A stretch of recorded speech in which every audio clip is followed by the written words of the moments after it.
Ahoy there! I'm Derek, the Convicted Cinephile. Please like, share, and subscribe to me and all these other fellas who are here because they're all good peeps. If you don't know them already, thanks for anyone who showed up. You know, that's appreciated. I should do this at 8 in the morning, then I'll have all of India in my live stream too, like I did on Tuesday. I was there for that the other morning. I was like, wow. I caught the end half. That was cool. It was very awkward. Yeah. I'm gonna live off that achievement for the rest till I die. So today, me and these fine folks are going to be pitting against all 55 Best Picture nominees of 2000 to 2009, meaning the movies that came out in the years 2000 2009. There are 55 of them, if I didn't already say that. So since there's an odd number, one of them gets like a buy round, and I did this all random for the most part. So I think Chicago is the one that ended up randomly getting the free round. Okay. But that would probably go to round 2 anyways. So that works out. The only thing I set up is that I put all the Lord of the Rings on one half. So it can't be 2 Lord of the Rings movies at the end of this thing because that's boring. I did the same thing with the Godfather movies in the Best Picture one with all the 94 Best Picture winners. So I'll just do the rounds here. I don't want to fart around with all the screens because it's annoying. So I'm going to introduce all y'all's. Say ahoy hoy, Bin Buster. Do your thing. Oi, oi, hey guys, I'm the Bin Buster. for those of you that don't know who I am, I'm the guy who on every Wednesday does a Walmart Wednesday video where I go to Walmarts and check out what's in the dump bins, if there's still dump bin at your Walmart. Right.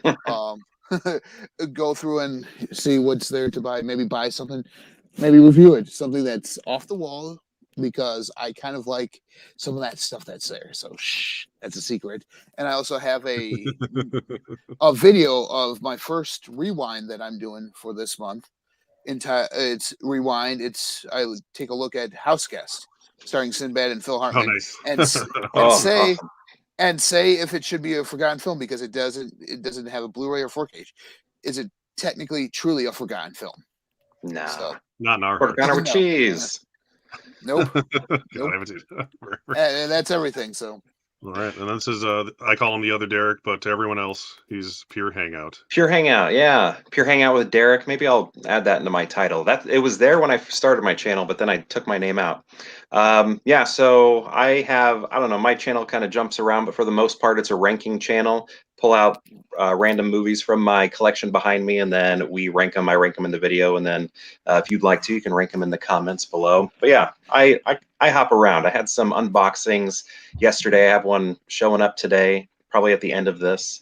But yeah, just we lost him again. Movie stuff usually. I'm back.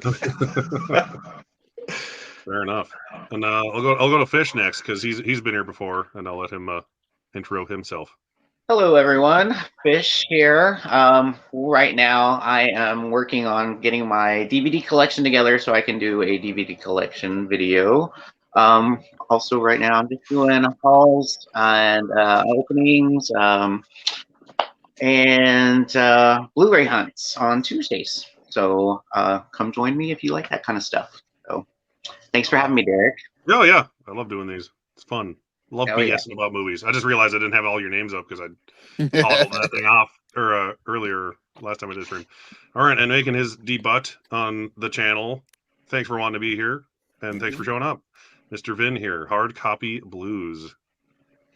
Yeah, what's up? Glad to be here as well. In preparing for this live stream, I actually watched, I think, 7 or 8 movies that were first-time watches for me that I probably would have never watched without, being a part of this. So that was pretty awesome. But on my channel, I do some unboxings, but I do movie reviews, a lot of ranking videos, things like that. So yeah, check it out if you're interested. Cool. Yeah, I was gonna say thanks for saying that you watched so much because I was impressed with how much you guys were watching for this. I was like, yeah, I'll watch a handful of things. I was amazed that I only had not seen one of these in any capacity, so I was able to watch that one plus a few other rewatches that I haven't seen since like the theater. Like I watched The Queen since the first time I saw it in theater. Oh, love that movie. It was good. It was what I remembered. but yeah, you guys were just like pounding out like 3 a day. I was like, what the hell are you guys doing over there? So I appreciate it. I appreciate you giving a shit and actually putting forth the effort and watching these because it's half the reason I watch movies the last 3 weeks is just like to prepare for streams. So it gives me a reason to watch stuff. It's kind of nice. Yeah. So I'll just quick go through these comments before we get into the thing because it'll be a minute. Tim is here. Howdy, y'all. He just got back from seeing The Whale. I'll let him tell you how he felt about it. Yep. I love my 3-minute intros. Fallen Oats is here. Of course, the people in the video are here. Who'd have thought? Where's not one of us? My old buddy Damien from school. We went to hike school together. He worked at the theater with me that I was talking about before when we started. So he worked there for even longer than I did, if you can believe it. Billy Madison. So I'm saying he needs to be on one of these too because he's an Oscar geek as well. Mr. Emmett Uri, hello. Thanks for being here. We got Emmett. Jerry. Hey, Jerry. The dump-ins at Walmart actually have yeah, they do have steelbooks now. I don't think I bought any last time I was there because I tried to go to Walmart. But they did, yeah. They had 5 or 6 legitimate 750 decent bins, steelbooks, and a couple of them were 4Ks too. But they were kind of like movies. I grabbed some few like a month or so ago, or maybe a few months ago. But yeah. I was running around Christmas. I got my Galaxy Quest steelbook there. I didn't know that was a Walmart thing, so I grabbed that. It was like $15. I was like, hell yeah, I'll get. It's one of the few movies I still had my DVD of from back in the day. So I see Alex Tomics. I mean, I want to see anyone go against anyone in the movie collection battles. Being the undisputed movie collection battle champion that I am, I can pretend that I am important until after the DVD. KLL's here. Look at this panel. What's up, Cal? Aren't we adorable? Chase Wilson, thank you. I put mild effort into my intros. I literally recorded most of that music with my phone sitting over my Alexa speaker because it's impossible to find sound clips on free things nowadays, and I don't have like all these soundtracks on the ready. I love that you put Atonement in there. That was a good one. Oh, I love Atonement score. Yeah. Yeah. One for score. That's the only thing I won. Video than you do. I need to make an intro for my actual channel for once. It's the only thing I haven't made an intro for. Steve Mayer's here. Thanks for being here, dude. 5 out of 5 for The Whale. Yeah, blubbering like a baby. Blubbering like a whale, would you say? Ben Buster versus, yeah. Yeah, we're both winners at this point now, Ben. Since congratulations, by the way. I don't think I've seen you in person. In person since you won. That was good. Yeah. Thanks. Man. And I didn't vote for you every time, so I can't say that I cheated. I think I voted for everyone like 3 times or so, so it was fair, as fair as it can get. Well, yeah, let's get started. If you haven't already, like the stream because it helps. Call all your friends over in India so they can join. Apparently they really like it. I'm just gonna joke about it at any possible time I can. All right, so I have the thing all set up here, and it was all ready to go. So I'm just gonna go chunk, and then we're gonna shoot over to the side. Oh yeah, what looks better? Was this on the bottom? Is that what we preferred last time? Yes. I don't Yeah. remember. I That's a think little good. so. Because Yeah. then this doesn't cut off all my face up here, the thing on the top here. All right, so yeah, the first one, right out of the gate, we have Brokeback Mountain, Ooh. the thing that probably should have won Best Picture, but you know, who else says that? And Precious, which I actually really like, and it won Supporting Actress and Screenplay, and I would argue that it should have won Best Actress as well. That was actually a really good year. She was great in Yeah. that movie. The movie is I fantastic. actually just finished watching that like Yeah. 40 minutes ago. So It's really good. It's like, why do I like watching this? It's so depressing. well, It's a hoot and a half. what's crazy is it wasn't what I thought it was going to be. You know, I had Sure. this notion in my mind of what it was. You know, very heavy drama. You know, just a really rough story. I mean, it was that, but also those daydreams kind of threw me off. I wasn't ready for it. Exactly. Oh yeah, that's like the weirdest thing about that movie. It's like, oh yeah, these scenes. Like anytime I rewatch it, I'm like, yeah, I could do without these. I was like, wait, whoa, wait, where are we going? Okay, so this is her escape. This is how she deals, and this is okay. Mhm. So okay, I get it. Mhm. Yeah. Well, But- since you're already into Precious, what are your thoughts on Brokeback Mountain? And let us know what your vote would be on this one. One of my favorite movies ever. I went and saw it in the theater. It was great. The thing about it is it's a love story above everything else.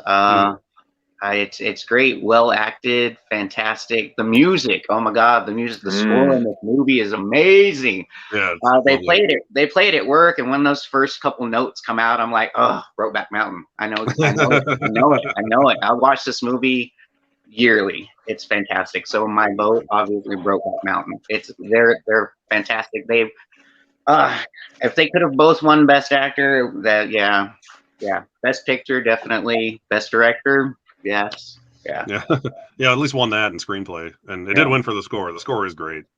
Yeah. I tried to put the music in the intro video, and then I recorded it, and then I'm like, wait, that wasn't the score. That was actually the very beginning of the song from the movie, but it didn't have any lyrics, so it was hard to tell, but it still fits.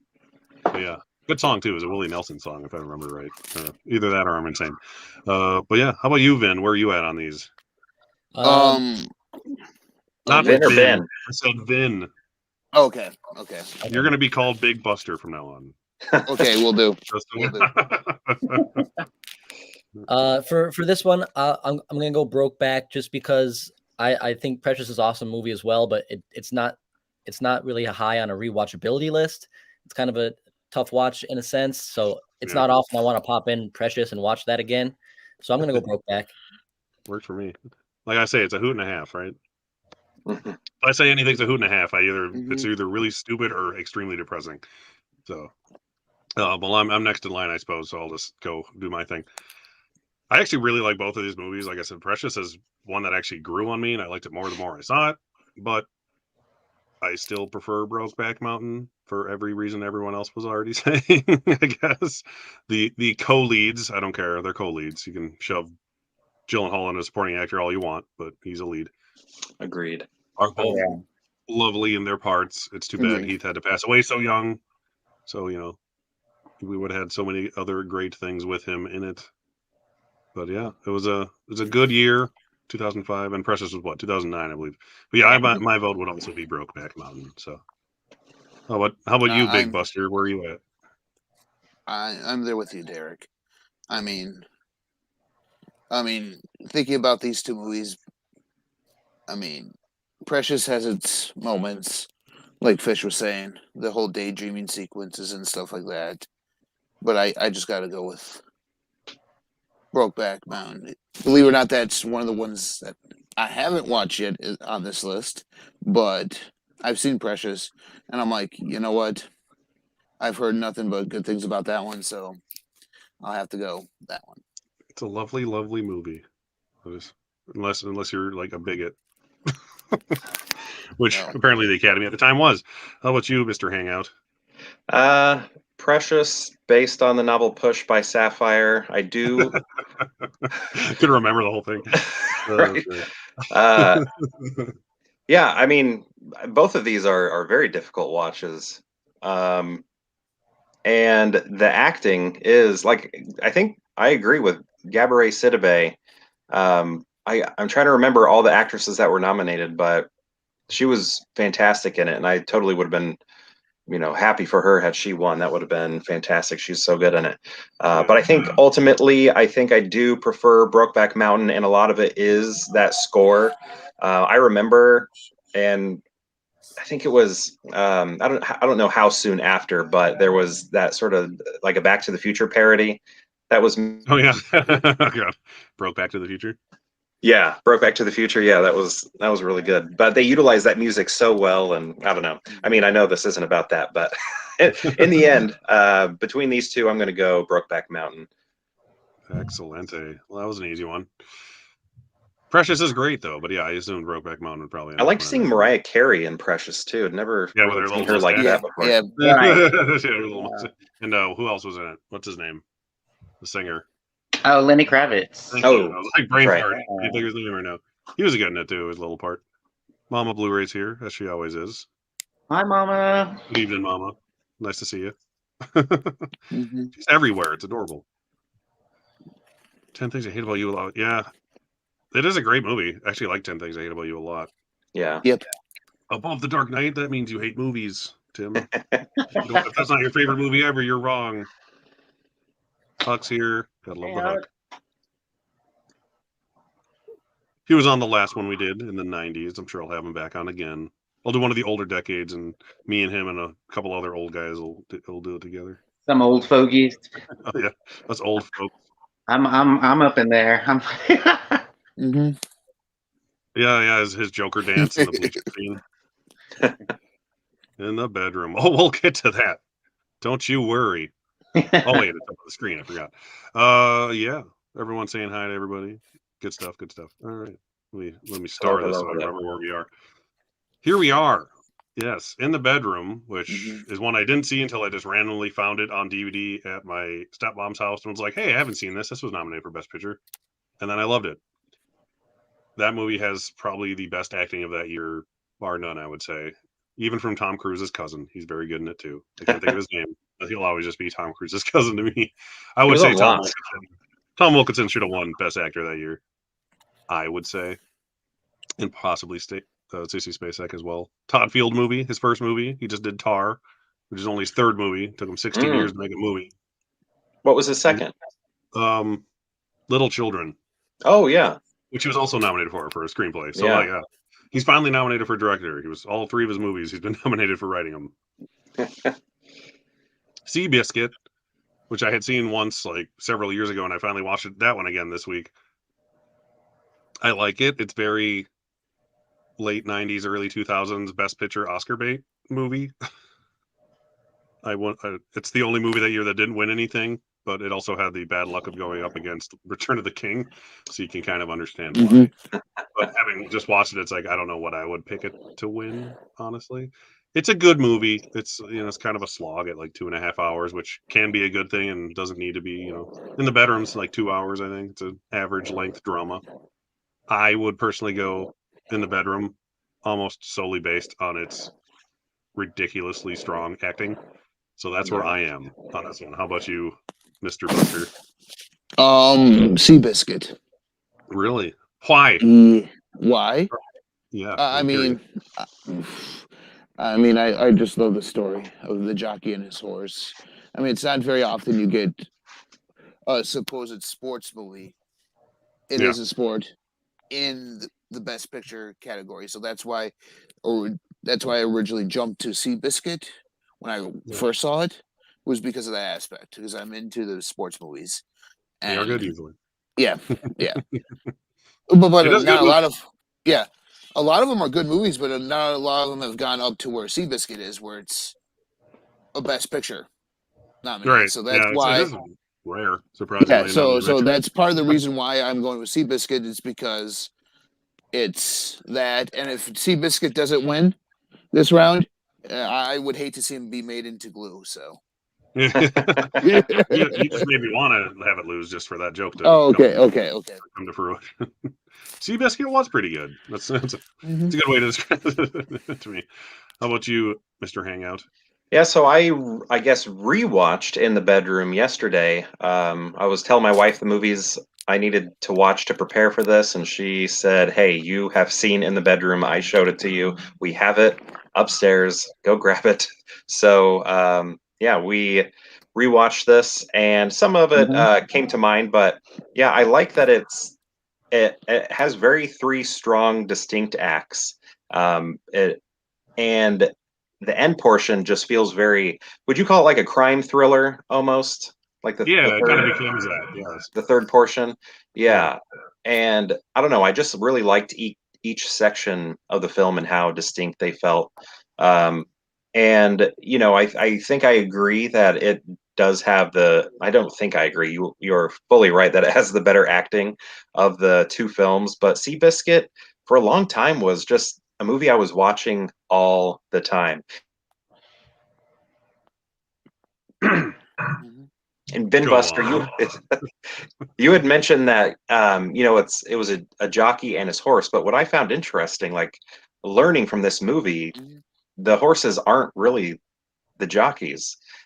You know, they're owned by somebody else, and I don't know. I feel like I learned a lot about horse racing from it. Also, could be incorrect information, but I felt like it was like, oh, okay, I didn't know anything about that. I figured the jockey was the owner, and you know, did everything for the horse, but that really wasn't the case. But yeah, I think I'm going to go Seabiscuit just because of the history I have for it. Even if I think maybe, not maybe, yes, In the Bedroom has better acting in it. Oh yeah, it definitely. Seabiscuit's a very good movie. Yeah, I'm picking Oscar bait. Works for me. I mean, they both kind of are in their different ways. Right. What you Fish? Where you at? Me? Okay, well, I've seen both of these once, and the one that stuck with me the most is In the Bedroom. Once again, for the acting, and the movie itself I thought it was amazing. I thought it was great. Actually, like you said, 3 acts. You could tell them all separate, and the very last one was amazing because you figure out what all went down, what happened, you know. So I really like that kind of story too. So I am going In the Bedroom. Seabiscuit, I did enjoy, you know, feel good movie, great, you know. Again, you said Oscar bait, but yeah, In the Bedroom for me. Everybody's performance in that was fantastic. Like I said, everybody should have won. Everybody nominated should have won. But pretty much, yeah. So, especially Tom Wilkinson. Yeah. How about you, Vin? Where you at? I actually just watched In the Bedroom today. That was the last one I watched in prep for this. Seabiscuit, to me, before I watched it, I thought I knew what I was going to get, and I got exactly that. It was like in that way. In the Bedroom, I'm going to vote for In the Bedroom because, first of all, I had no idea that the son was going to die so early. Yeah. Spoilers, sorry. Yeah. It's only 22 years old. Yeah, it's just a great look at grief and the parents dealing with that grief, and the one scene where the mother and the father finally kind of come to blows and have their big blow up fight. I thought that was a great scene. So yeah, I'm going In the Bedroom. Fantastic. So we didn't vote for Glue, Damien. I don't know if you mean don't vote for Glue as in don't vote for Seabiscuit, or don't vote for Glue as in don't vote for In the Bedroom so he's not turned into Glue.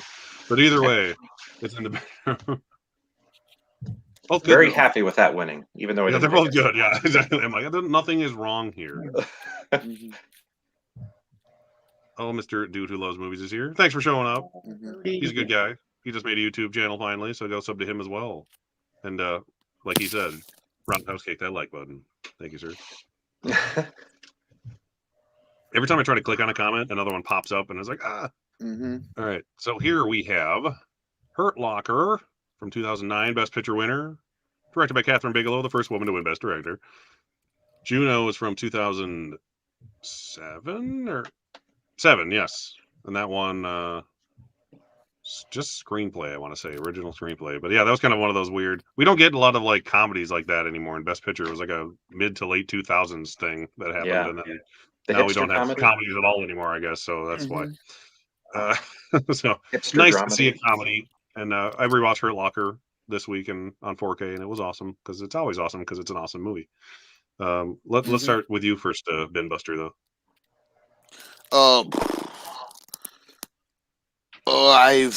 I've got to say Hurt Locker over Juno. As much as I like comedies, I mean, Hurt Locker for me, like, not huge into war movies, but this is one of those ones that I continue going back to. Mm-hmm. So Hurt Locker, to me, that's the reason why, because it's the one I watch the most of. So that's the reason I'm voting for it. So yeah, legit. How about you, Pure Hangout?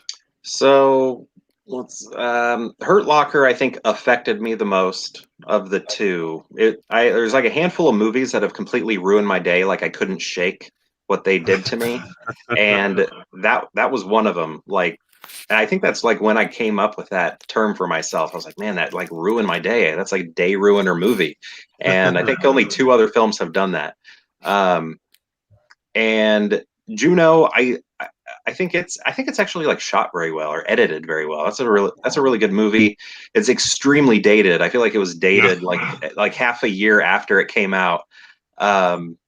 Just with the slang and everything, it like created a lot of slang, and then it was already dated by the time it came out. And I remember Roger Ebert thought that one was gonna come in and win Best Picture. No. That was never going to happen that year. Yeah, he was wrong there. That was a good year. It was lucky to get in, honestly, in that year. Yeah, I think Juno would be the one I would easily watch more often, just because it's lighter fare. But I think I'm gonna go Hurt Locker on this one. It just affected me like so much, and I never forgot it. Yeah, that's good for what now 14-year-old movie. Yeah. We're old. How about you, Fish? Okay. Well, I've only seen the Hurt Locker one time. And I guess I don't know. Maybe I need to watch it again because it didn't hit me like that. Juno, on the other hand, I adore this movie. It's well acted. The dialogue is fantastic. I don't know, Elliot Page and Jennifer Garner in this, J.K. Simmons. This whole cast is great. Michael Cera, Allison Janney. I mean, everybody in this movie is great. Even the best friend, she's fun. But I really love Juno. It's one of my favorites. It really is. I really love it. So I'm going Juno. Nice. There's no wrong answers here, unless I tell you. No, yeah. Both great. Am I up? Yes. Sorry, I said it, but I was quiet apparently. So both of these I've seen once, but it's been a while for each. So for me to pick this, the simple way to do it is which one do I remember more, and that's Hurt Locker for me. I can recall more scenes. I can remember the ending more. So it was more impactful. Yeah. So for that reason, I got to go Hurt Locker. Mm-hmm. That's a good reason. Yeah, I would say I like Juno. Juno's great. And yes, Damien, Minnesota represent. Woody woot. But like I got you. Said, it's super dated. Like by the time it came out on DVD, it was already like old. As good as it is a good movie, and I like it. It would be better without like the trying to be funny dialogue and just be funny like naturally. It's one of those movies that sounds like it's trying to be funny with the dialogue, which just irritates me. But otherwise, I like the movie. Like I have nothing against it otherwise. But Hurt Locker is one that I didn't love the first time I saw it, but then the more I watch it, it grew on me, and now I love that movie. It's really good. There is a scene or two that kind of drag, but I love the use of really good, well-known actors in bit parts to distract you from the fact that they're all about to get killed horribly. I thought it's really well done in that movie, with Ralph Fiennes and Guy Pearce in the opening. Yeah. So I too, not like it matters because it's already 3-2, whatever. But I too would go Hurt Locker, and I watched it on 4K recently, and it was still great. Yeah, no, I bought the Lionsgate Steelbook, and that's why I said I need to revisit it, check it out again. That's an amazing Steelbook too. The artwork is one of my favorites. It has the best discard out of all of them. Oh yeah, that discard is great. Yeah. Sucker for a war movie. Diablo Cody dialogue. It comes across as edgy. Yeah, intentionally edgy. That's what it is. Yeah, Yep. that's like how I see it. Like, oh, that's funny and different, and then you like watch it a couple more times, you're like, Yeah. all right, we have the late great Philip Seymour Hoffman in Capote, which he won his Oscar for. It was his first nomination, crazily enough as that is. Wow. Then Yeah. he was nominated like 3 more times after that, but never won again. I miss him so much. God, he's great. Yeah. And Russell Crowe, who also won Best Actor, oddly enough, in Gladiator. I think I know which way this is going to go. So I'm going to start with Vin on this one. Me. Yes, Vin, Yeah. not Mr. Buster, Vin. Capote I just actually watched within the past week, and I'm with you guys. I love Philip Seymour Hoffman so much. Everything he's in, I just eat it up. So I really, really enjoy Capote. But at the end of the day, Gladiator is just too powerful of a movie. It's too great of a revenge film.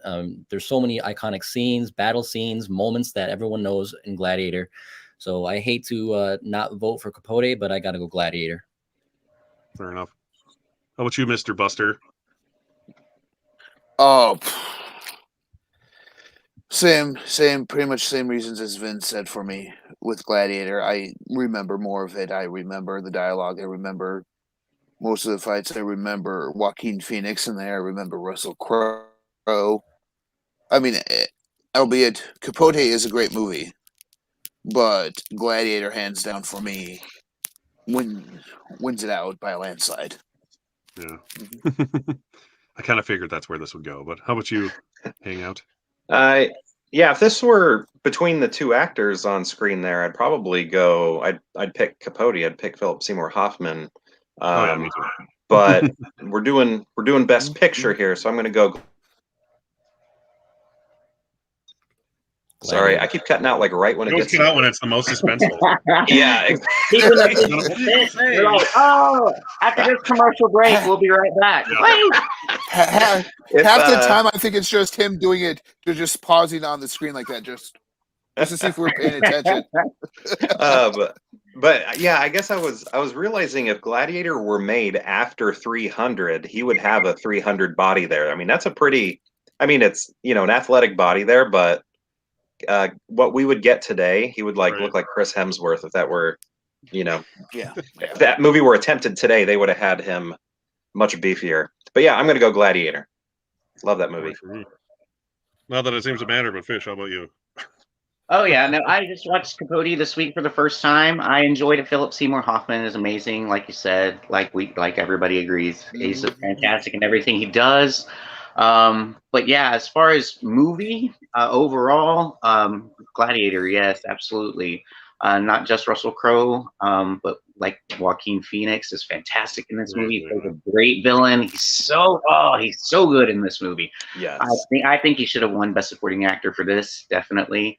But yeah, the epicness of it when they're coming into Rome, coming over the Colosseum for the first time, getting that first look. Oh, great, it's fantastic. So yeah, cannot go against Gladiator. So yeah, I would say it's like I like Capote and he's great in everything he does, Philip Seymour Hoffman. But yeah, Gladiator is definitely the more rewatchable, more memorable movie, and it made a resurgence of the whole genre too, where it immediately got ruined 2 years later with Alexander and Troy and all that other crap that came out afterwards, just trying to be Gladiator again. But that's what happens. There's a good movie that comes out and everyone wants to do it again. Jump on that. Yeah, jump on the coattails. Yeah. Exactly. All right. Let's start with you, Hangout, on this one. Gangs of New York versus Gosford Park. Movies that start with P. I mean, as a man with a handlebar mustache, very much inspired by Daniel Day-Lewis, along with a few other actors. I think, Gosford Park, that is, I think boring is one of the worst ways to describe a movie, but Gosford Park, I think that's really I can come up with. It was a very difficult watch. I'd like to give it another shot. I think I have tried twice, and it just never clicked for me. I can't get into it, but now that I've seen Downton Abbey, I might like it a little bit more. But yeah, I'm going to go Gangs of New York. It's very flashy. I like the art direction in that movie, the costuming, it's very poppy and odd, and I just think Scorsese was kind of going off the rails here in a fun way. I agree. How about you, Fish? Yeah, I watched Gosford Park when it first came out, and I just bought the Blu-ray, the Arrow Blu-ray on a sale recently. I haven't rewatched it yet, but I did enjoy it the first time I watched it. But between the two, I will have to go with Gangs of New York. Oh man, visually this movie is fantastic. Great performances by Daniel Day-Lewis. Yeah, Gangs of New York. Sorry, yeah. Awesome. What you, Vin? Same, going Gangs. I love Scorsese. He's one of my favorite directors. I love Daniel Day-Lewis. This is another great revenge tale with DiCaprio trying to, avenge his father. So this is an easy one for me. Gangs of New York. Alrighty. Well, not like it matters, but Ben Buster, what about you? Let's make it a clean sweep with Gangs of New York. Right. Well, I'm going to Gosford Park then, just to be an asshole. Okay. In that case, no, Gangs of New York just keeps me on the edge of my seat the whole time. I really like those gripping movies like that. So, yeah. I remember Gangs of New York. I remember Harvey Weinstein like made it a point, like this was going to be the movie that won Scorsese his Oscar finally. That was what his goal was with that movie, and then didn't quite work out. Almost. Bad timing, I guess. Yeah, I too saw Gosford Park once, and I remember it being extremely boring and uninteresting, even though it has a great cast. Oh, fantastic cast! I mean, look at it; it's right there on the poster. I mean, yeah, look at it. The whole thing with the cast, Yeah, but it's too small. But Gangs of New York, like I liked when it came out, and I actually then I kind of was like, that's all right. And then I kind of I started to like it more again, like 10 years later. I just started to really like Gangs of New York again. And Danny Day-Lewis in that movie is like the greatest thing ever. Plus, it introduced me to like Brendan Gleeson I was talking about earlier. So that's the first thing I remember seeing him, and I'm like, this guy's awesome. Who's that? And John C. Reilly's in it. He's in 3 Best Picture nominees from this year. So I remember that. Yes, Gangs of New York, the movie that didn't quite win Scorsese his Oscar. All right, these couldn't be any more different. We have a Nazi drama and a movie about a little Asian kid and an old man with a fictional bird that's animated. So, yeah, The Reader, the movie that got in over The Dark Knight and Wall-E that made the Oscars have 10 Best Picture nominees now. I think that was another Harvey. You read my mind, Damien. I was like, Courtney, you're like 2 rounds behind every time when you're commenting here. She's like, you're a locker. I'm like, that was 10 minutes ago. It was 20 minutes ago. Hey, Vengeance. Ain't seen you in a while. How you been? Up. You kidding me, Tim? Jesus. All right. But let's start here with start with Vin this time. This one I haven't seen The Reader, but I don't think it would matter. I love Up. It's maybe top 2 animated films all time for me. From start to finish. That little 4-minute segment you get where it details his relationship with his wife is one of the best love stories ever. And just the way it goes once they get up there, and the adventure with the talking dogs and all that stuff. I mean, get high and watch that movie. You won't regret it. I don't smoke drugs. Up, easy for me. Again, I haven't seen The Reader, but I love Up, so I got to go Up. Yeah, if you haven't seen the other one, it's probably a very easy choice. How about you, Ben Buster? As much as I like Ray Fiennes, it's Up. Kind of like what Vin said. That first 5 minutes just grips you. Like it's very emotional. There's no dialogue, just music, and the pictures. You're like, holy cow! I just got his entire life story in this first 5 seconds, and it's like, and I'm crying. 5 minutes and I'm crying. Yeah. Within that first 5 minutes, I'm like, an anime movie has never done that in that short of time for me. So that's why I choose Up over The Reader. For sure. Did you hang out? Yeah, The Reader I find pretty boring, which is saying a lot with Kate Winslet on screen a lot. But it's just never really clicked when I watched it. And Up, everything that everyone has said, though I find it lags sort of in the middle, like when the dog fights and all that starts happening, I start not caring about the movie. I really love the beginning. I really like the ending, and it's very emotional. But the middle, if I wore a watch, I would be looking at it every once in a while. What did you fish? Well, I just watched The Reader for the first time for this live stream. I did enjoy it, but yes, it was a very slow watch. Kate Winslet was great in it. It kind of, oh my gosh, like the story of it kind of pissed me off a little bit. Especially with that trial and stuff. I was so mad. But with Up, I think if Up had just been that 5 minutes at the beginning or so, it would have won Best Animated Short. If it had just been that. But overall, I'm gonna have to go with Up as well because yes, it is a more rewatchable movie. Yes, definitely so. Nice. All right, so Up it is. I actually really like The Reader. I remember thinking it was kind of going to be like whatever, but I haven't seen it in a long time, which obviously that shows that it's not the greatest thing in the world. But I do remember liking it a lot. Kate Winslet finally won for that, although she should have probably won for the other movie she was in that year, which is better, and she's better in, I would say, Revolutionary Road or whatever. Yeah, DiCaprio. I'd like The Reader. It gets more shit than it deserves, I would say. Well, that was why I watched it, was because she won for it, and I was like, all right, let me see what this is about. I love Kate Winslet, so let me see what she got her Oscar for. So Harvey's magic again. Yeah, Oscar magic. So she got in over for that.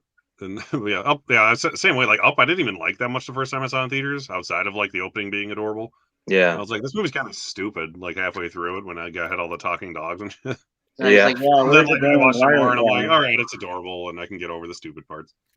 But yeah, Up is great. One of the 3 movies to be nominated for Best Picture. That's an animated movie. Wow. All right, these are very different as well. Yeah. 2005's Good Night and Good Luck, which is a news drama with gorgeous black and white cinematography, and $1 Million Baby, a movie that I would definitely refer to as a hoot and a half in my definition of the word. Yeah, I'll start this. I haven't started in a while. I like Good Night and Good Luck a lot. Like, it's a really good movie, and it's really short. It's like, I was talking to Tim earlier, like, why does every damn movie have to be 3 hours long right now? It annoys us. This is like a 90-something minute long, very tightly edited, directed, well acted drama. It's just not like the most exciting and interesting thing in the world, but it's very, very well made. $1 Million Baby is awesome. Like, it's a gut punch of a movie, especially if you don't know what you're getting into when you see it. My dad actually like spoiled the ending for me, like before I saw it. I guess he saw it in theaters before me somehow. I don't know how. And I was like, oh, thanks. but it still affected me like a lot, and it was nice to see. Hilary Swank's amazing in it. 2004 was a good year. Morgan Freeman finally won his Oscar for it, which was nice. Clint Eastwood even got nominated for acting, and on top of winning director and picture for it, which kind of annoyed me based on what it was up against. But it's still an impressive haul for Mr. Eastwood nonetheless. I personally would go $1 Million Baby. I've rewatched that movie more times than I probably should have, considering how depressing it is. What do you think, Ben Buster?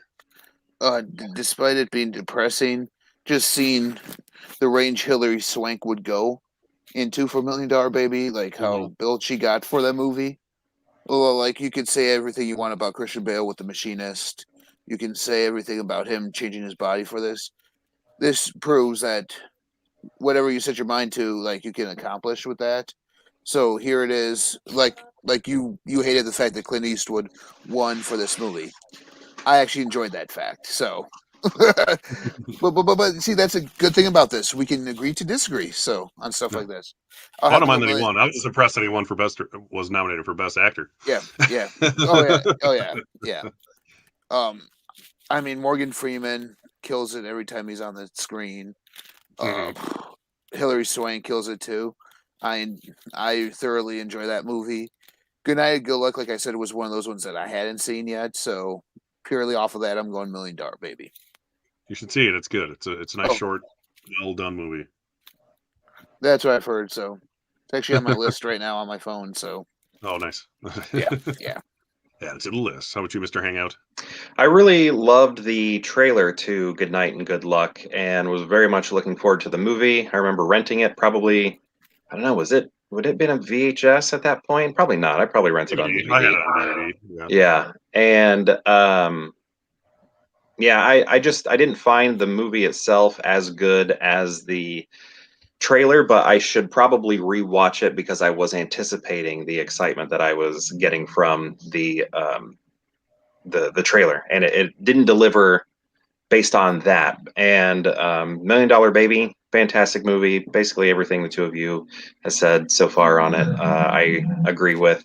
Yeah, I think this is when I sort of discovered like Clint Eastwood's pacing with his movies, kind of understanding that he's almost, he's an auteur in a way. Mhm. Yeah, I really thought about him as a director. I mean, I didn't know much about him as a chitlin, I would Yeah. say, but I was like, oh yeah, I actually really like his movies. And then he stopped making good movies a few years ago. But Yeah. good for him. He's like 99 years old. I mean, he's still at it. Gotta love him. Right. Would you Fish? Well, I haven't seen Good Night and Good Luck. I did watch the trailer today, so that kind of got me excited. I mean, that Great time trailer. and that time in history, the McCarthy era, the McCarthyism, that kind of blacklisting in Hollywood and all that kind of stuff. I kind of find that interesting. I really want to check it out. I have seen Million Dollar Baby. I don't know. I will go Million Dollar Baby because I have seen it of the two, but I don't know. I do love everybody's performance in it. I just don't know. I best picture, best picture. I don't know. Yeah. It's not your best But picture yes, I will go with Million Dollar Baby for this matchup. So. by default. Yes, in this matchup. Lovely default. How about you, Vin? This one's another default win. I haven't seen Good Night and Good Luck, but Million Dollar Baby was one that I watched in prep for this, and the first half of the movie before. Again, we're gonna do spoilers here, right? Sure, why not? The 20 half, years old. I don't care. the first half of the movie is very just run of the mill, formulaic. Every other sports overcome the odds movie, nothing new. Yeah. But I had no idea where it was going at all. So once she becomes paralyzed, and once that part takes off, it benefited the movie, in my opinion, so much, because if that didn't happen, this would be a throwaway movie. You remember this movie because of the second half. And aside from that, it just frustrated the hell out of me that the one main baddie, the girl that ended up punching her when she was down, it was just understood that she did that all the time. And it's like, come on, like, she's a world champion boxer, but she's allowed to just punch down opponents. And like, I mean, it's a movie, you got to accept things like that. Right. But it was, come on, like, you're serious? Like, she would be banned immediately. Right, yeah, after the first time, probably. Yeah, exactly. This ain't the UFC. Yeah, so it's Million Dollar Baby for me. Nice. Well, that was easy. I'm going to show a couple comments here. Mr. Damien has a short film that rips off the style of the beginning of Up. I actually wrote, since you mentioned that, a short film I never made, but I wrote it to the music from Up in my brain because it was like a silent short film. So it's made it remind me of it. It's on the YouTubes. Well, what's it called? Let us know. We can't look it up if we don't know what it is. Million Dollar Baby, that ending. What made you cry more, this or The Whale, Tim? Let me know. Dodged a $1 million baby. Good Night and Good Luck is more rewatchable. I would disagree, but it is a very, very, very good movie. I mean, I get it for like the sadness, I guess. Sad factor. Right. Yeah, what's that? Makushla, right? Talking trailer Jesus. Oh yeah, there you go. Great trailer, mediocre movie. M. Night Shyamalan. Hey Gus, you're always around. Gus. Tim loves M. Night Shyamalan. He loves him almost as much as he loves Tom Hanks in the movie Mandy.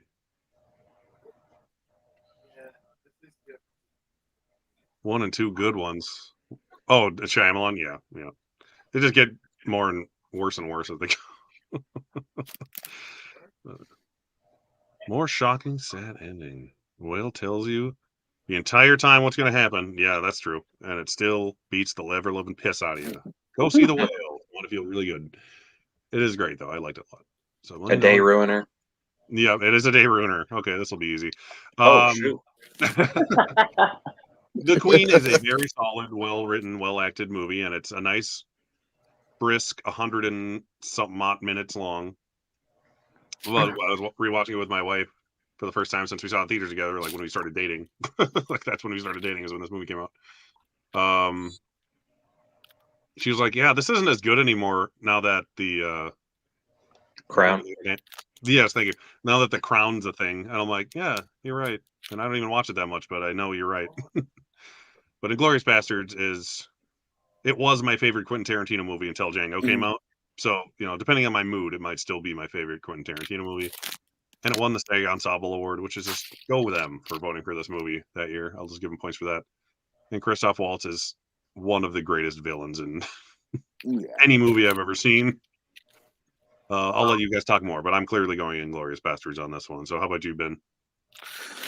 I mean, the fact that Tarantino is up here, this is the first one against the Queen. I mean, I can't say anything about the Queen that I would make it win against Inglourious Bastards. Besides, it's Helen Mirren. That's pretty much it. Like you said, Christoph Waltz is an amazing villain in here. I enjoy Brad Pitt a lot in here. So, yeah, Inglourious Bastards was very entertaining. So I'm going Inglourious Bastards. True hangout. Question beforehand: would you call Apollo 13 a biopic or like a historical drama? Historical drama, I guess. Okay, so the Queen is my favorite biopic then. So seeing it up against Inglourious Bastards, which, like you, was my favorite Tarantino film until it wasn't, this is kind of tough. But I think I'm going to go ahead and go with the Queen for a more like personal level. Like I think it sort of turned me into a royal watcher. I loved this movie, and then I like sort of fell in love with the Queen and respected her, and I don't know, I just thought she was great, and just kind of like, I don't know, started following the royal family. So I feel like it changed my life. So I'm gonna go with the Queen. Fair enough. It is very, very good. There's nothing wrong with it. And I like the Crown too. I'm a sucker for the royal family. I am not, but so that probably hinders my opinion slightly. But by that I mean I have zero opinion whatsoever because I just don't care. Right. One way or the other. I'm American. I don't care about the royal family. How about you, Fish? I mean, I've seen the Queen once. I enjoyed it. I love Helen Mirren. She's fantastic. And I've always been interested in the royal family as well. Actually, always like Prince Charles, Princess Diana, wedding days. So I followed them. Princess Diana, fantastic, amazing. And this takes place after her death, shortly thereafter, and how the Queen deals with everything and stuff like that. But that being said, Inglourious Bastards, fantastic movie. That opening scene with Christoph Waltz when he comes to the house and sits there and has his glass of milk and smokes his pipe, and then all hell breaks loose. It's great. And then also a revenge story. Shoshana, yes. But yeah, so Brad Pitt, Aldo Rain, fantastic. Everybody in his group, amazing. But yeah, I love World War II era movies, so I'm gonna have to go with Inglourious Bastards. Nice. How about you, Ben? Bastards. I've been watching a lot of the Tarantinos, rewatching them because I'm starting to show them to my son. He's just getting to be old enough. He's 13, so I'm picking and choosing what I can show him. This one I was able to show him, and like Fish said, that opening scene, I always refer to that opening scene as the most intense and one of my favorite opening segments of a movie I've ever seen. So I'm a big Tarantino guy, so I'm going Inglourious. It is up there as far as best opening scenes ever goes. I'll show it. Let me see. My Up. Is it literally called My Up Movie? Okay, there you go. Look it up on the YouTube. I tell you to find my old movies on Vimeo with my friends, but then you'd unfriend me because they're extremely offensive. World War II fan fiction. Margariti. Even Eli Roth is great in that movie. Gorlami. Dominic. The Coco. It's so entertaining. It's so entertaining. It's another one where it's like, if it wasn't so long, I would watch it all the time, but it's very long. Yeah, the Queen is good. Yeah, nothing wrong with Queen. Christoph Waltz in general for America is a great thing to have come out of Glorious Bastards. Oh yeah, the 2 minutes into that movie, I'm like, yeah, he's winning, even from all the buzz I heard about how good he was before it really came out. It's like, holy shit, this guy is great. Judi Dench can win for Shakespeare in Love. Yeah, Christoph Waltz definitely can win for that opening scene. And I mean, just the scene, and he's in more than 2 minutes of the movie. Stupid Judi Dench. Right. These are good. We have the movie Martin Scorsese did finally win his Oscar for, The Departed, which beat out The Queen, since that's relevant. And George Clooney in Up in the Air, which I really need to watch again, but it is actually a pretty funny and good movie from what I remember. Let's start with you, Hangout. Where are you at? We got 2 Vera Farmiga films here. Hey, yeah, I didn't even think of that. That's funny. Yeah, I felt like she was really going to go somewhere, like in Hollywood. And I know she had Bates Motel and everything, but I feel like she never really took off as much as I was expecting after these 2 movies. Too many Insidious movies or whatever the hell they are. Oh yeah, got attached to all those. So yeah, I'm gonna go The Departed here, and I feel like Scorsese had made so many great films already that when this came out, I had too many good movies that I already liked by him. I was just kind of like, Departed was good, but I've watched it so many times since and love it so much more than I did on that first viewing when I thought it was just hey, that's another good one out there, but not one of his greatest. But I think it is. Another one of his greatest, but that's not saying a lot with him because he's made so many. Yeah, that's like half the movies. Yeah. So it's a very easy Departed for me. How about you, Fish? Well, I just recently this week for homework, I watched Up in the Air for the first time. I really enjoyed it. It was a lot of fun. Anna Kendrick was fun in this. Yeah, she's fun. George Clooney, great. Really fun story. But after watching The Departed over and over a few times, you try and see if you can see certain things in it as it's going along. As the story unfolds, if you can find, can you see him there? Yeah. So just the intrigue and all of it, just the behind the what am I trying to say? The who's the mole kind of thing, that whole aspect of it. Mark Wahlberg, I really never really thought of him as a actor, It's like, he's in movies, he's good in them, but I really enjoyed him in this role. I nominated Best Supporting Actor. He was the only actor in this movie nominated was Mark Wahlberg. Yeah. Okay, so that's what I thought. Yeah. So yeah, like I said, he was great in this. Fantastic. I really enjoyed him in this. So yeah, I'm going to Departed, but yeah. Can't believe he was also the only Oscar didn't win. Nicholson should have been nominated. What was that? Yeah, Nicholson should have been nominated, I think. Jack Nicholson, yeah. I was hoping he'd win because then he would have had 4. Because I remember hearing him say he won 3 different Oscars in 3 decades, and this would have been his 4th one in a 4th decade. I'm like, that would have been so cool. Would have been amazing. This or About Schmidt would have done that, but now he's essentially retired and he's not doing the best, which is sad, but we all love him anyways. How about you, Vin? Where are you at? I think Up in the Air is fun for sure, but I'm going to go with The Departed. I said it earlier, Scorsese is one of my favorite directors. I think as well, Jack Nicholson was my favorite part of The Departed.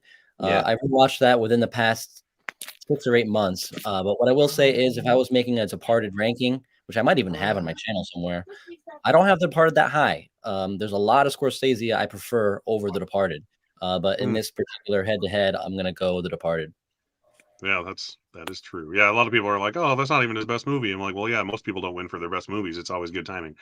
That's never the case. Yeah. You can't win for your best movie because then they can't go, "Oh, you should have won for that 20 years ago." Right. That's how it works. How about you, Ben Buster? Where are you at? I mean, anyone who can make an award winner out of Mark Wahlberg deserves to. That's as good an argument as I've ever heard, actually. There's nothing more I need to say about The Departed. In that case, if you can get Mark Wahlberg nominated for an Oscar, you know what you're doing. Exactly. Up in the Air is actually really good. I need to watch that again though. Yeah, it was a lot of fun. I really enjoyed it. That one I will watch again. Actually, I'm gonna probably invest and buy it soon, Yeah. and then It's they'll like bring it out on $3. 4K. It's super cheap. You can find it everywhere for like $3 for some reason. It's like the cheapest movie ever. All right, here we got came out of nowhere and won Best Picture, Crash in 2005, and the movie that damn near won Best Picture, The Pianist in 2002, because it won screenplay, actor, and director, but lost picture. I did a video about that. Go back and watch it. I won't go into that any farther. But anyways, I'll let Fish start this one. Well, I have not seen The Pianist, so by default, I'm gonna go with Crash. But I really enjoyed Crash. Was it the best out of that year? I don't think so, but Do you like it more than that's my Brokeback Mountain? opinion. But out of these two, it was a good story. I really did enjoy it. But yeah, by default, I'm going Crash. Fair enough. How about you, Vin? Crash is one I just watched for the first time yesterday or the day before. I'm not sure. I did enjoy it, but I'm going The Pianist. I really enjoyed that film, Roman Polanski film. I'm not the biggest war movie film. I don't know if you would call The Pianist a war movie, but I like that it kind of centers around war, and I like it that it kind of follows one man's journey throughout the landscape around him. So I enjoyed it. It's bleak, for sure, but I'm going to go The Pianist. Nice. How about you, Hangout? I'll go to you next. Yeah, very bleak, The Pianist. This is kind of a tough one here. Like I think the film Pianist overall is the better movie, but Crash, that scene right there with Michael Pena always gets me. And the best scene in the movie, yeah, I kind of like ensemble films like this. Also, do you know about this with all the trivia you have? Crash isn't even a 2005 movie. Yeah, it was like technically produced in like 2004. Like if you're on IMDb, it says 2004, but it didn't get released until 2005 or Yeah, something to do with the Academy rules. Yeah, but I don't know. I think honestly, if Crash had a different poster, this would be an easy Pianist. But I think I'm gonna go Crash just because that poster is there, and it's just reminding me of how that scene makes me feel every single time.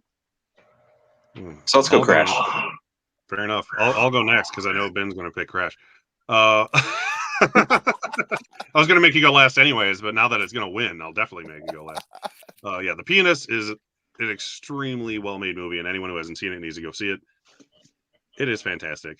Adrian Brody is one of the youngest. I can't remember if he's still the youngest Best Actor winner of all time. I want to say he is. Yeah.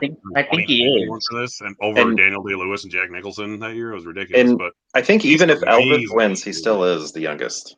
Yeah, he's amazing in the movie. It's such a good movie. It's like based a lot on Roman Polanski's like life and his family and the Holocaust and stuff. Yeah, like say what you want about Roman Polanski. Obviously, he's not the most pleasant person in the world, if you know what I'm talking about. But he has had the shittiest luck out of any person ever. Between this happening as a kid, the Holocaust in general, like so many people did, but then the whole Sharon Tate situation that he had to go through after the fact. It's just like, oh my God, ridiculous. But I would personally go The Pianist. I think it's the better movie. Crash is it's better than people give it credit for sometimes, but it is extremely preachy. And the best thing about the movie is Michael Pena's like little scene here, which makes me mad because I looked at like the cast that won for the Screen Actors Guild Awards, and he wasn't part of it. And I'm like, you're the best thing in this movie, and you didn't even win your Screen Actors Guild Award for it because he wasn't like famous enough yet to be credited alone. I'm assuming. So that and they use him for the marketing. Oh, come on. At least that would have been like the best thing about it is that he won that because he's so good in this movie. I think my favorite scene in that film is still when Matt Dillon is saving the woman from the car. Yeah, that was the other. That's really good too. Matt Dillon's amazing in that movie too, but he's a good asshole in that movie. But I would go Pianist. It's just the more powerful movie. I'm a sucker for Holocaust, World War II stuff. It's just interesting and very depressing. Hoot and a half, as I always say. So Ben Buster, you going Crash because Sandra Bullock's in it or what? No, actually, I'm as a fan of Schindler's List as I am. With this one, I have to go The Pianist. Oh, thank you. See what other folks are saying. Just out of curiosity here. I haven't seen I the Pianist is great. I actually, Crash is crap. I knew very Not little crap. about the It's just not great. Trash movie with one guy. Yeah. Yeah. It is a good scene. It's the most powerful scene in the movie, and it's the only one that's not like "you're racist" yelling at you through the screen, because you actually care about him and his adorable little girl. Yeah. Haven't seen Crash or Pianist? Well, go watch Crash, and then watch The Pianist, and you'll know which one's better. None of the above. Because you haven't seen him, or because you don't like him, Ma, whoever that is. Thanks for being here, though. Yeah, go see The Pianist. It's great. And I think, wasn't it rumored for 4K? I really hope it does come out, because I don't have it on Blu-ray yet. But we're going The Pianist. I'm going to enunciate. Oh, yeah. Oh, these are good. Okay. And quite different. All right. Let's start with Vin. It's been a minute. I haven't seen The Atonement, but I don't think it would matter because I absolutely love Sideways.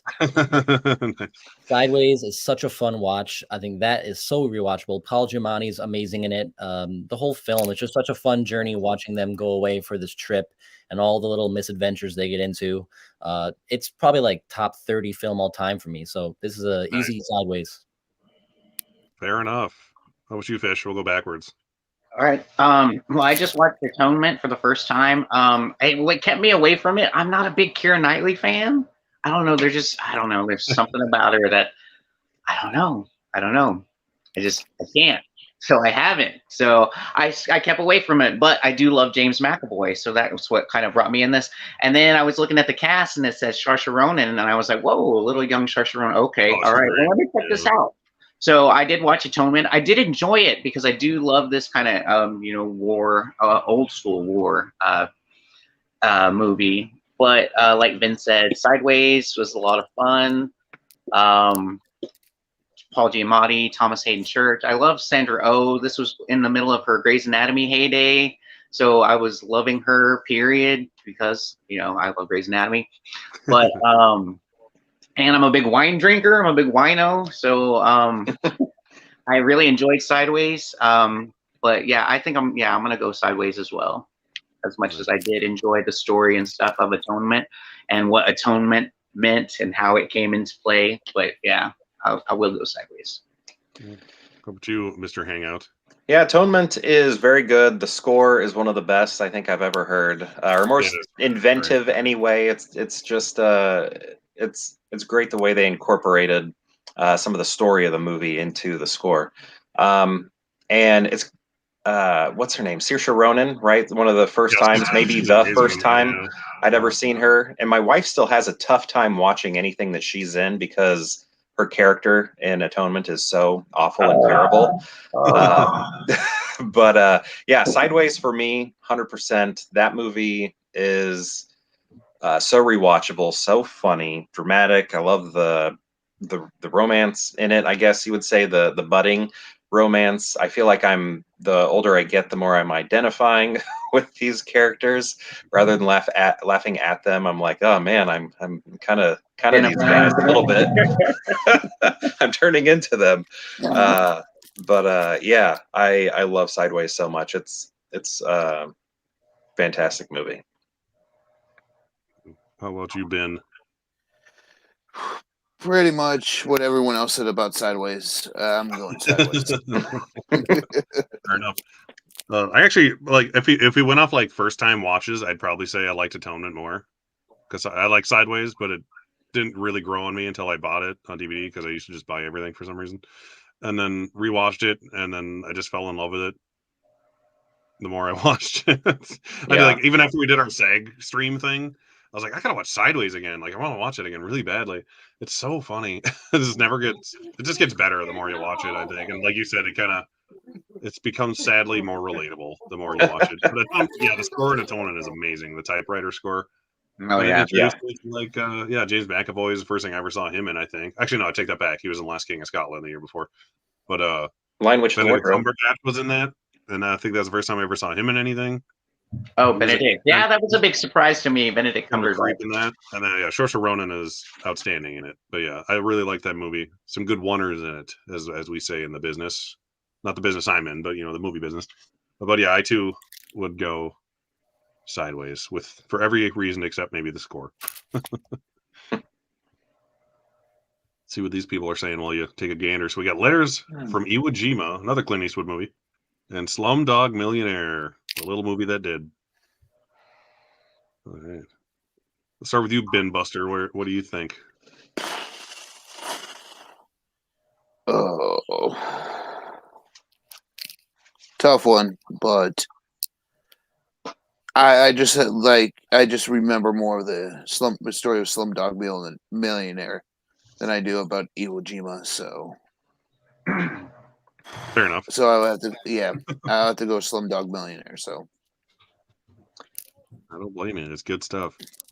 How about you, Hangout? Where are you at?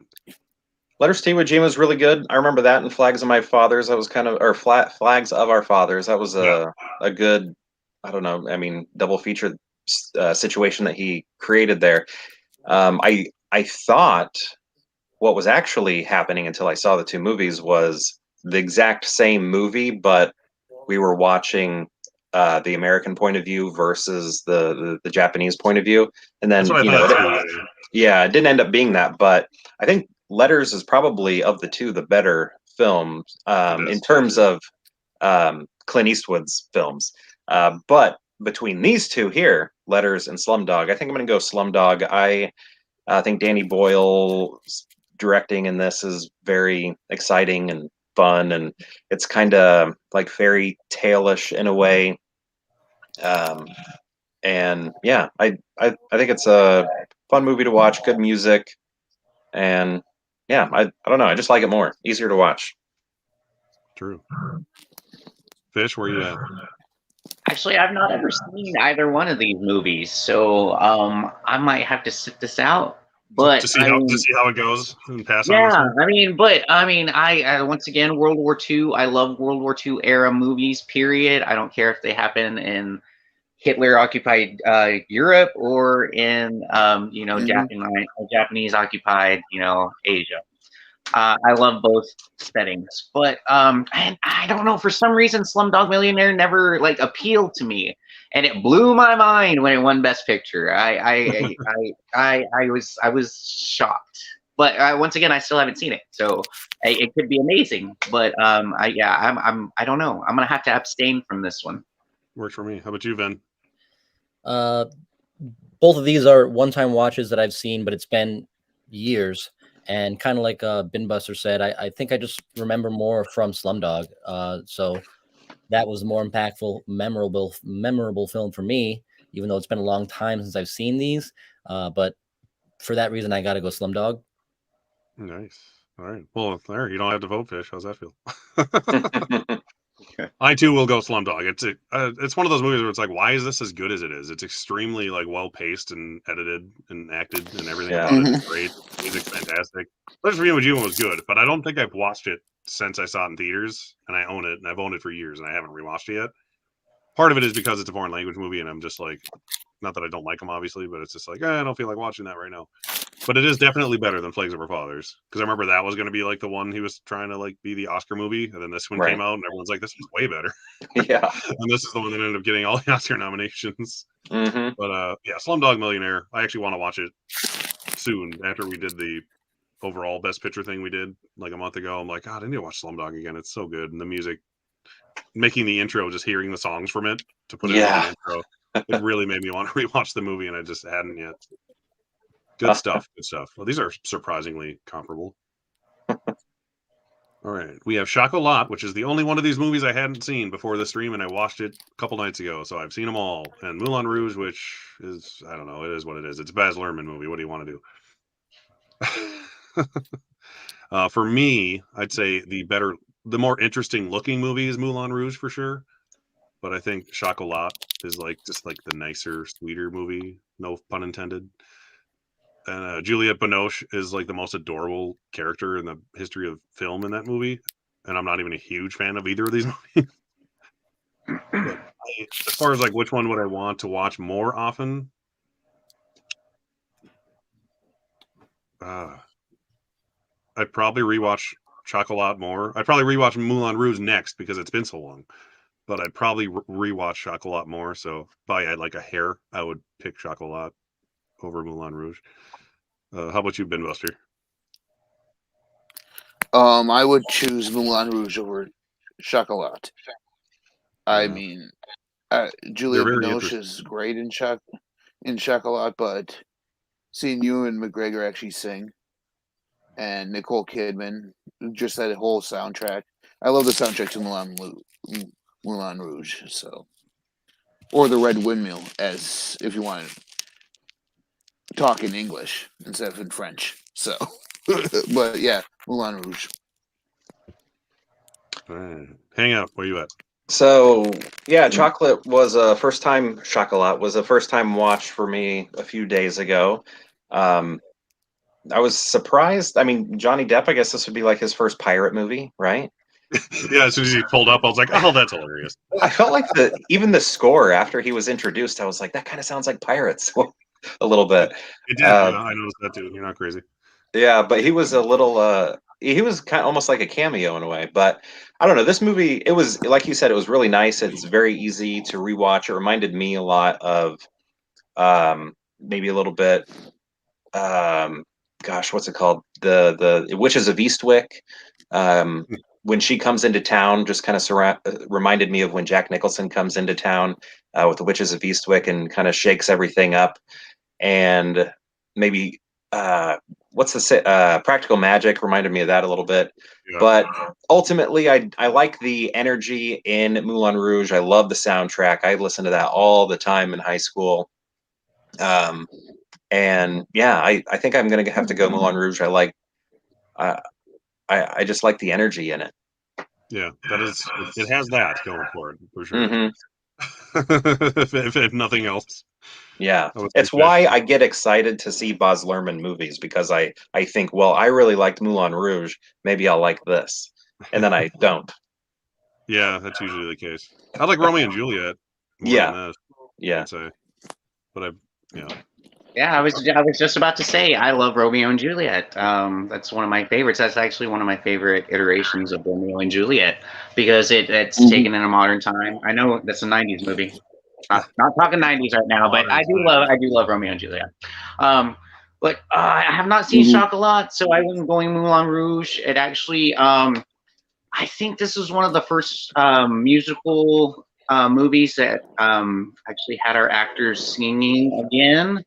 You know, actually singing. Nicole Kidman, who knew she could actually carry a tune. Yeah. Very pretty voice. Ewan McGregor can belt it out. Who knew that shit? That surprised the hell out of me. I can listen to that soundtrack over and over and over again. Jim Broadbent is fantastic in this. It's so over the top. It's so Baz Luhrmann. I love it.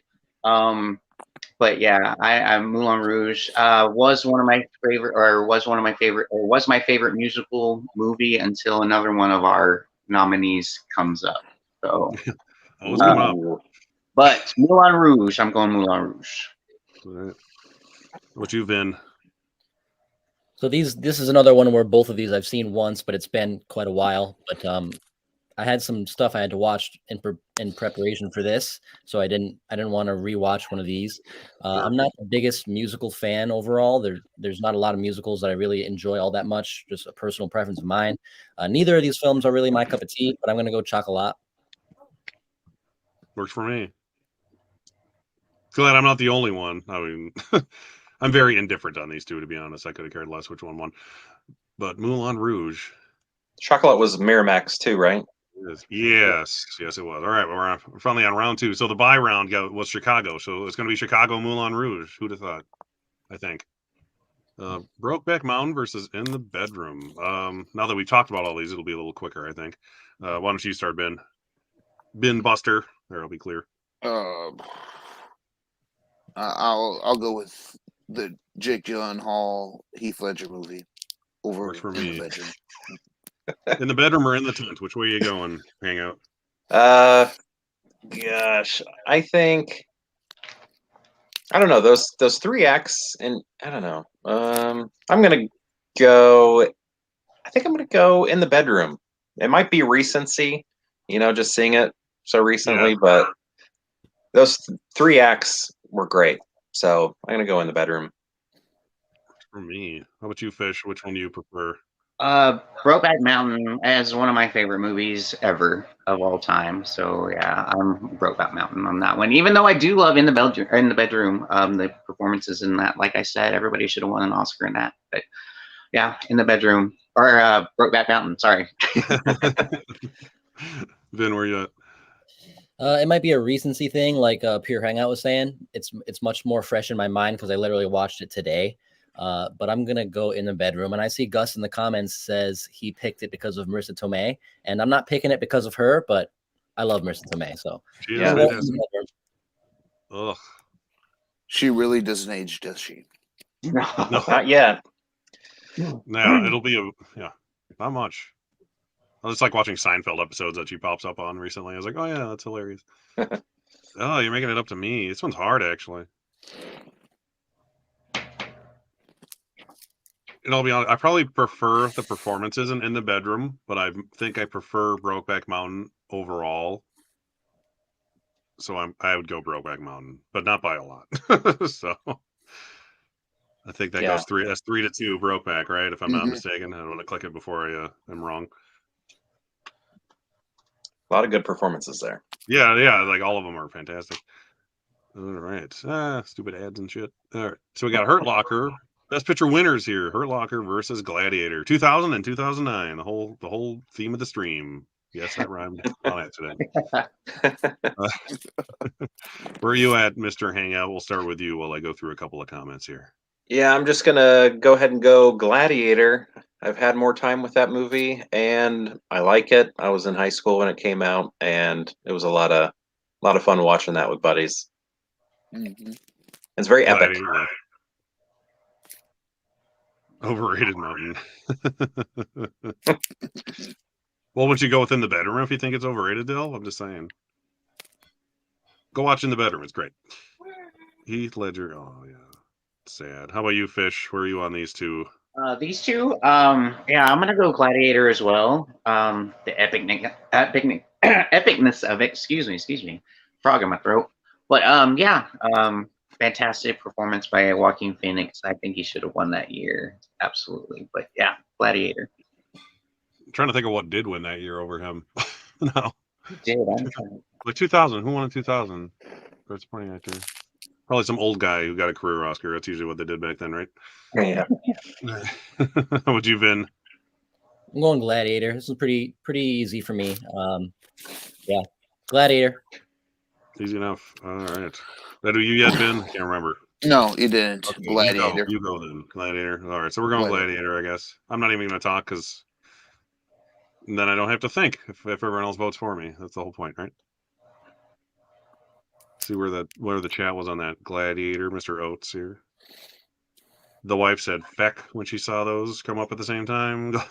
seems like a Gladiator was the right choice. Hurt Locker is very good. He did not get Best Director. He was nominated for it. He has never won Best Director, Mr. Ridley Scott.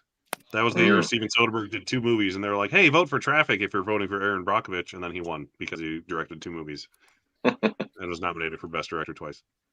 Traffic's really good. Yeah.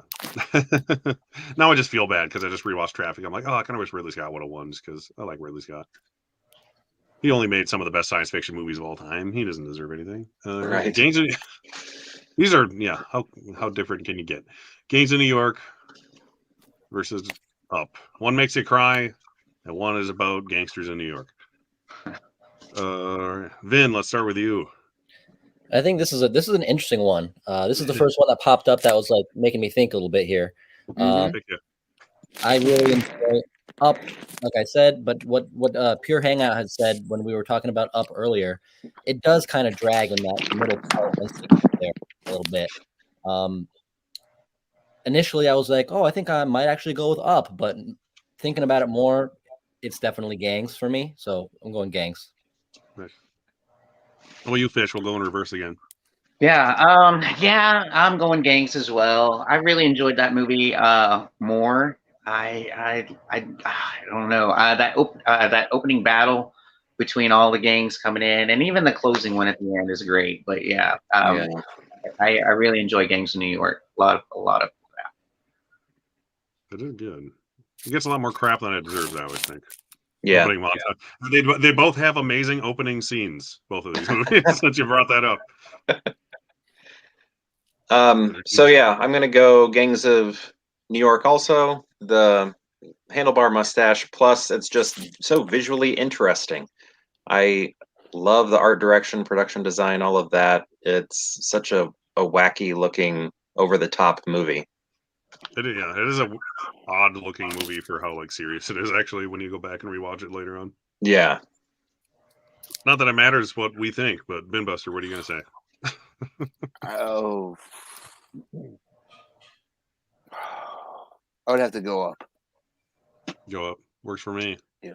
Up is adorable, but I don't know. Yeah. I mean, it's Gangs of New York either way, so I'm just gonna click Exactly. it. But I like them both a lot. Dang it. This is what happens when it gets harder. $1 Million Baby and Inglourious Bastards. This one's actually challenging. Let's start with you, Binbuster. I'll go back with the Bastards again. Go Bastards. All Yeah. right. Hang out. Yeah, it's very easy for me. I'm gonna go Inglourious Bastards. Fair enough. Glad I can vote for it this time. Why did I not let you last time? Well, I went with the Queen. Oh, right. Leo, did I skip you on accident? I won't be surprised if I did. Fish, where are you at? Yeah, I'm going Inglourious Bastards too. Yeah, to me, it's a lot more rewatchable. Yeah. Mhm. Good point. Yeah, they're both like not the most pleasant movies in the world, but at least one is like unpleasant and funny. Right. Just like, Exactly. oh God. It's got some wit. It's got some humor. Yeah. Very quotable. Yes. Yeah. Yes. Surprisingly. Well, it's Quentin Tarantino, so it always has something worth saying. Vin, where are you going? Going Bastards. Bastards. All right. Well, Mhm. that's enough for me. I would have probably picked that too, but not by a lot. I really love $1 Million Baby quite a bit, but Inglourious Bastards is definitely the more entertaining movie of the two. The Pianist versus The Departed. The Departed Pianist. Oh. The Pianist. I'm saying the one that begins with the word "the" is going to win this one. I agree. Mhm. You're probably. I say the one that won Best Director is going to win, but that's just me talking. All right. Okay. God, the Pianist. I'll start this one, but the Pianist is really freaking good. But goddamn, I love The Departed, so I'd go to The Departed. It's just infinitely more rewatchable and more entertaining of a movie, while also being very good. The Pianist is just very, very good and very interesting and very sad. So yeah, I would go Departed. How about you, Vin? We'll shoot over to you. Vin or Vin? Vin, Hard Copy Blues. There we go. This one is a little bit tougher, but I'm gonna go Pianist. Ooh. Mm. I mean, this is a no wrong answer bracket here. So, how about you, Fish? Yeah. I mean, I haven't seen The Pianist, so I'm going The All right. Departed. So Fair yeah. enough. All right. I'm very sad that I did not get to vote for The Pianist at all during this bracket. So yeah, The Departed. Sorry, The Pianist. It's a great movie. If you haven't seen it, go watch it. Seriously, it's Yeah. don't be like, oh, it's so fun, go watch it. But like, hey, if you want to watch like a really good war drama that's based on a true story and is extremely depressing, Right. The Pianist. It's great. Yeah, when I watched The Pianist, it was not that long ago. I watched that, and then I watched Schindler's List back to back in the same day, and it was pretty. Ooh. Wow. And then you took a shower for like 3 hours. Crying curled up. Yeah, that's funny. Finally picked yourself up off the floor after like, I don't know, Yeah. 5 hours. Called in crying sick in to the work for corner. like 3 weeks. All right, how about you, Ben? I'll ask you, even though it doesn't really matter, but Departed. just to have everyone Departed. Departed. Okay, that was an easy one. Departed.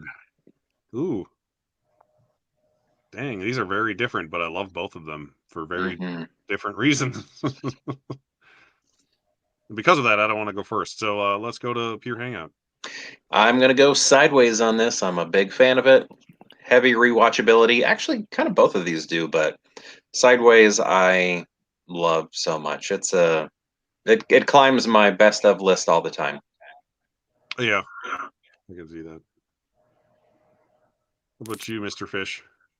Well, I've not seen Slumdog, and yeah, I don't know. I mean, I probably will eventually, but yeah, I'm going Sideways because it is one I've seen. Really did enjoy it. So, Vin, where are you? This one's easy for me. Sideways. Mm-hmm. Okay. Vin Buster, how about you? Sideways. Sideways. I too. I love them both. Slumdog Millionaire is probably the more interesting movie, like, as Mhm. far as like how well made it is and everything. But I would rather rewatch Sideways and have more often than Slumdog. So I'll go Sideways too. Here it is. Here's the buy round. All right, we got this musical that came out in 2001 versus the what I would say is the substantially better musical that came out in 2002. Chicago won 6 Oscars, including Best Picture. Yeah, so if it's not obvious, I'm going to go Chicago. So let's go Bin Buster after me. Oh, Chicago. As an Illinois boy, I'm sad to say I can't vote for Chicago. I'm going to vote for Moulin Rouge. Oh. Get out. oh wow, this was what I was alluding to earlier. Until this movie came out, Moulin Rouge was my favorite movie musical up until this point. You know, I love musicals altogether. You know, but Chicago by far is my all-time favorite musical. So I'm going Chicago. The music is fantastic. Catherine Zeta-Jones, Renee Zellweger. I mean, who knew John C. Reilly could sing like that? Even Richard Gere carries a fantastic tune. You know, Yeah, he's so great in that too. yeah. Mhm. So yeah, I'm absolutely going Chicago. Feel bad for Richard Gere. He's the only actor in the movie didn't get nominated. Right, right. Oh. It's like, poor bastard. Never been nominated for an Queen Oscar. Latifah and that. I mean, there's so many great dance numbers and fantastic. Oh yeah, everything in that. So yeah, Chicago. And Vin, which is your most favorite of your least favorite kind of movies? Chicago was the first time watch for me. A couple weeks ago, I watched that one. That was the first movie I watched in prepping for this, and I'm going Chicago. Good answer. All right, Chicago we go. I didn't plan on them hitting each other like that, but you know. All right, Brokeback Mountain. It's getting weird now. Versus Gladiator. Man. Ugh. We'll start with you, Fish. Just cause. Just cause. All right. Well, oh man. Both of these I rewatch often. Both for obviously different reasons. Do I want a great drama, love story, or do I want some action and yeah, revenge? Man. Yeah, I think I'm gonna go Brokeback Mountain. I am. Yeah, that one I can watch more often. I don't know. Just the story gets me. Michelle Williams. I haven't talked about her in this movie, but Michelle Williams in this movie is fantastic as well. So Yes. yeah, She's great. yeah. So I'm gonna go Brokeback Mountain with this too. All right. How about you, Vin? Gladiator. I'm gonna go Gladiator. This one keeps on coming up, and so I think one scene that's really good that I don't think anyone mentioned so far is when he finds his family. Well, it's not good. It's good, but it's tough. Is when he finds his A family. good scene. Yeah. That was a rough one, but yeah, Gladiator. I'm gonna go Gladiator. Works for me. How about you, Hangout? We'll go to you. Yeah, I'm going to go Gladiator as well. Just the epicness, the rewatchability, and then I just think back to high school and watching it with my buddies. It's fun. Ben Buster, where are you at? I mean, as charming as Anne Hathaway is, I gotta go Gladiator. All right, works for me. I don't have to vote now. Now that we have, Make me think. I was gonna say we have Gladiator on the screen. I just pulled it up. Best Supporting Actor nominations were Willem Dafoe for Shadow of the Vampire, Well, that was great. Benicio del Toro for Traffic, which I believe Oh, he won. He won. Okay. Yeah. Albert Finney for Aaron Brockovich, and Jeff Bridges for The Contender. Yeah. Yeah. It was Benicio del Toro's who won that year. That's right. For his supporting role. Well, sort of supporting. Everyone's in that movie about the same, so it's kind of hard to gauge with traffic. Right. So Yeah. there is. Such a large ensemble cast as well. Yeah. All right, getting down to the wire in this half. Yeah. Then we'll take a potty break in between. We got Gangs of New York and Inglorious Bastards. Oh, this is hard. I really like Gangs of New York, and I love Daniel Day-Lewis like with a passion in this movie, but it's not nearly as entertaining as Inglorious Bastards will be. So I will go Inglorious Bastards, but not by a lot. So how about you, Ben Buster? Inglorious.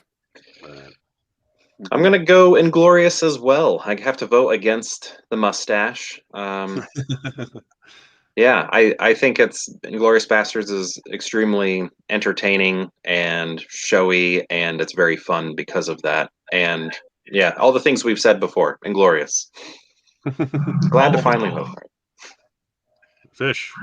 Yeah, same. Inglourious Bastards. I love Tarantino. He's one of my favorite directors. Not to say anything bad against Scorsese, but I really love Tarantino's style. I've been a fan since the '90s. You know, Pulp Fiction, Reservoir Dogs. Even if even though Tony Scott did it, Tarantino wrote it, and you can see Tarantino all over True Romance. You know. Oh, So, for sure. Yeah, and the dialogue and stuff. Yeah. So, but yeah, I'm going Inglourious Bastards. What you, Vin? Same. Inglorious. Since we have this matchup for Tarantino's 10th and final movie, how cool would it be if he was able to direct Daniel Day-Lewis for the first time? That'd be nice. That'd be Isn't good. Daniel Day-Lewis coming in and out of retirement every movie he does, though? Yeah. Yeah, he says like every year. Him and Viggo Mortensen are always retiring after every movie they do, and then they do another movie 3 years later. But yeah, that would be amazing. Oh, Daniel Day-Lewis is so good. He should have 4 Oscars. Well, maybe. I don't know. I really think he probably should have won for this. I think everyone was expecting him to. See, well, I was going to say you say should. I mean, I mean, I haven't seen My Left Foot, but I just watched Born on the 4th of July, and I don't know. My Left Foot's better. At least the acting performance is better for sure. My Left Foot, he's ridiculous in My Left Foot. It's like one of the craziest things I've ever seen. Yeah. I've watched it more than once solely just to see him do that again because he's so good in that. I remember it. I remember when it you know, you had pay-per-view and they would let you see like 5 minutes of the movie and then scramble it all. Yeah. I remember watching like bits. I mean, that 5 minutes over and over again. But yeah, I've always been interested. Yeah. Yeah, this one's fun. The Departed, best adapted screenplay winner, and Sideways, best original screenplay winner. Ugh, this is hard. I'm gonna go to Pure Hangout because I want to know what you're gonna say because you like Sideways so much. I'm curious. Yeah, and I'm still gonna go Sideways here with this one. It's just so relatable, so funny, and I think I find it fun. You know, as there's a depressing part again where it becomes more relatable, but I also find it more funny. And I don't know. Like I said with Departed, when it first came out, it was like, oh, it's another one lower on his list. While it has gotten better, I still, you know, there are lots of movies I would much rather watch than Departed. So I'm going to go with Sideways here. Works for me. How about you, Fish? Yeah, I think I'm gonna go Sideways as well. I love the chemistry between Paul Giamatti and Thomas Hayden Church. It was a lot of fun. Yeah, I even though I do love the performances in The Departed, I the rewatchability and the fun factor gets me with Sideways.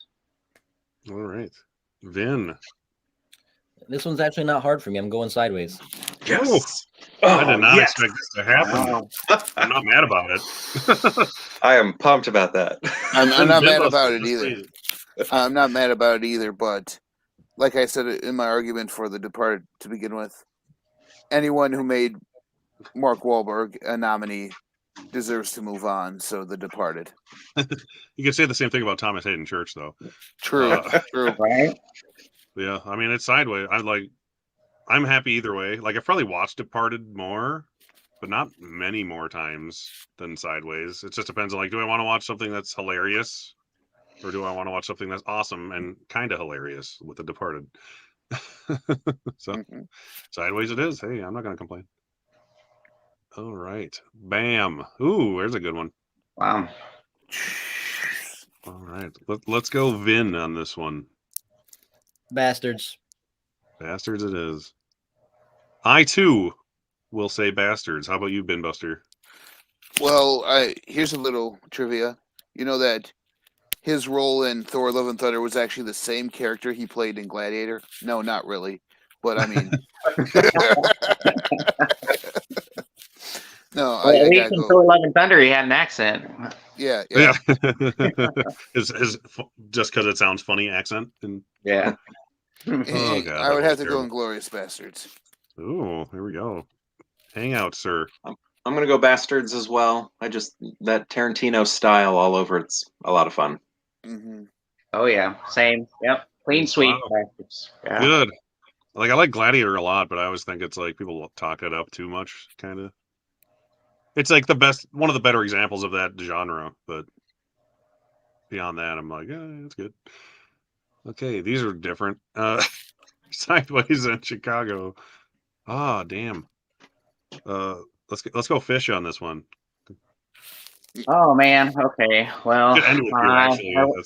I love my musicals. I love my musicals. I love musicals. I was in choir in school, so even though I do love the funny of the Sideways and the bromance and the chemistry, I'm going Chicago. Those numbers,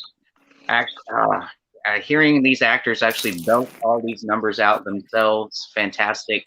The dance numbers, Cell Block Tango, all the ladies there, fantastic. Just the art direction, costumes, amazing. Yeah, Chicago. Works for me. Vin. I assume I know where you're going, but say it anyways. Yeah, I kind of hope Chicago. I'm going Sideways, but I kind of hope Chicago wins because I'm already thinking about it in my head, and Sideways versus Bastards is going to be really fucking hard for me. But we'll see what happens. But I'm Don't going say Sideways. that. You're gonna make me vote against what you want. Just so it happens. But are you going Sideways because you love it Yeah, so much? You Sideways. can't help it. Okay. Let's make sure. Pure Hangout. Where are you? I'm guessing Sideways, but say it anyways because. Yeah, still feeling bad about being in Illinois. So yeah, Sideways. All right, Bin Buster. As another Illinois boy right here. You are? I didn't know that. Yeah, northern. Okay, Northern part I'm of the state. central. So, yeah. I mean, I love Queen Latifah, so I have to go Chicago. Oh man, It's on you. Oh god, you're making me decide now. Mm-hmm. Fuck. Make it hard for Vin. Make it hard for Vin. what does your heart tell you? This is funny because I've probably watched these about the same amount of times, so it's like hard to gauge. Like I can't gauge it on. I'm gonna do what I always do when I like the movies equally and base it on Oscarology, the science of being an Oscar nerd. Chicago won 6 Academy Awards, including Best Picture. Sideways won 1 for screenplay. I love them equally, but Oscarology tells me to pick Chicago. What do the comments say? Does that help me out? Mostly Chicago. Well, not by a lot. I mean, there's like 4, and like one of them Sideways. yeah. So. If it wasn't like if I had a third monitor, I'd honestly just do like YouTube polls and have all of us vote along with them. But it's like there's so much shit going on at once. Right. All right. So we're just doing Bastards now, or Yeah. Who's not voting for Inglourious Bastards?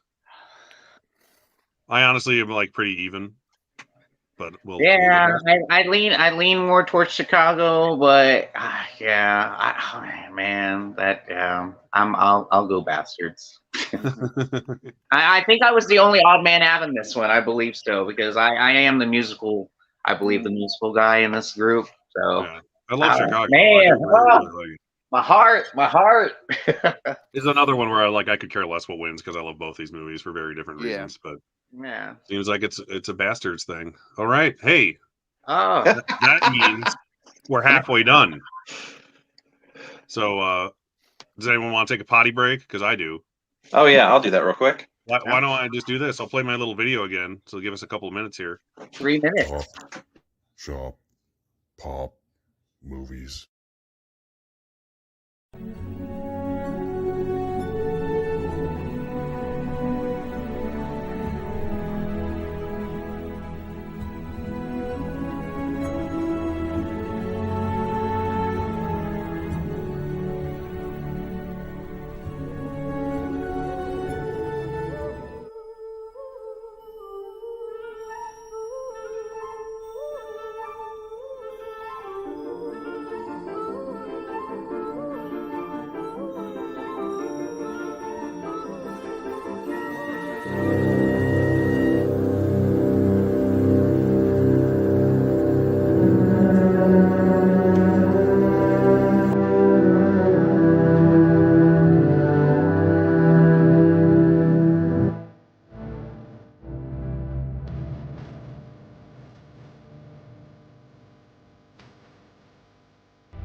And we're back, more or less. All right, that worked out.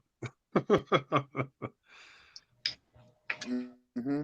So we got a couple folks here, but that's fine. I'm just looking at since it's been up for a minute, people have been commenting. Got The Blind Side and No Country, so I'll just start here. We have a No Country, easy. No Country, intermission. Need a drank. Exactly. We have a intermission, just like Lawrence of Arabia. Exactly. That's how important they are. No Country. Your heart to picking glorious. He had to comment that before he went to the bathroom. Animated short, pure, giving you mustache grooming tips. Animated though, specifically, not just you. Oh yeah, Get that ready for next time. I Just shall. like the Ten Commandments, yeah. Blindside, says Huck. So it's all right. Figured I'd do that first while we wait for you. Yeah, let's just. Oh, there he is. Good stuff. Okay. I want to start with Bin Buster on this one, just because I want to hear what I know he's going to say. Or is he? Because I was wrong last time. So. Well, I'm just because she's in Crash, I view it more as an ensemble film, whereas she is the main actress in The Blind Side. So I mean, it's honestly, it's a great sports movie. I mean, I'm not the biggest Michael Orr fan, but I mean, how this family was able to help him out in his time of need is very touching. I have to go The Blind Side. Fair enough. And it's another sports movie for Best Picture, like you mentioned earlier with Yep. The Biscuit. All right. Mm-hmm. Pure Hangout. Where are you at? I'm gonna go No Country on this. Blindside's, nice. I think I, teared up a little bit during my first watch. I did see it in theater. Also saw No Country in theaters.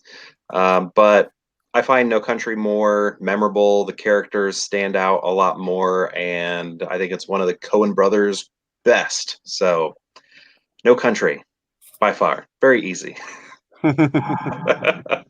By a country mile, you would say. Fish. Yeah. Sorry, me. Yes, sorry. Sorry. I'm Oh, like, sorry. I can you didn't, hear me? I Made me didn't worried hear there you. for a minute. Oh, sorry. Yeah, no, I love The Blind Side. Sandra Bullock is amazing. I enjoyed Kathy Bates Yep. in this movie as well. She was Mhm. fantastic too. Who knew Tim McGraw could act? You know, I believe this was his first acting, He's acting actually gig. yeah. So I've always been a Tim McGraw fan. I love 90s country music. But No Country for Old Men.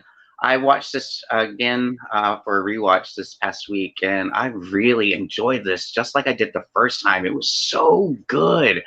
Josh Brolin, Javier Bardem, Tommy Lee Jones, the three of them just running around each other, just cat and mouse. It was so good, so good. Yeah, No Country.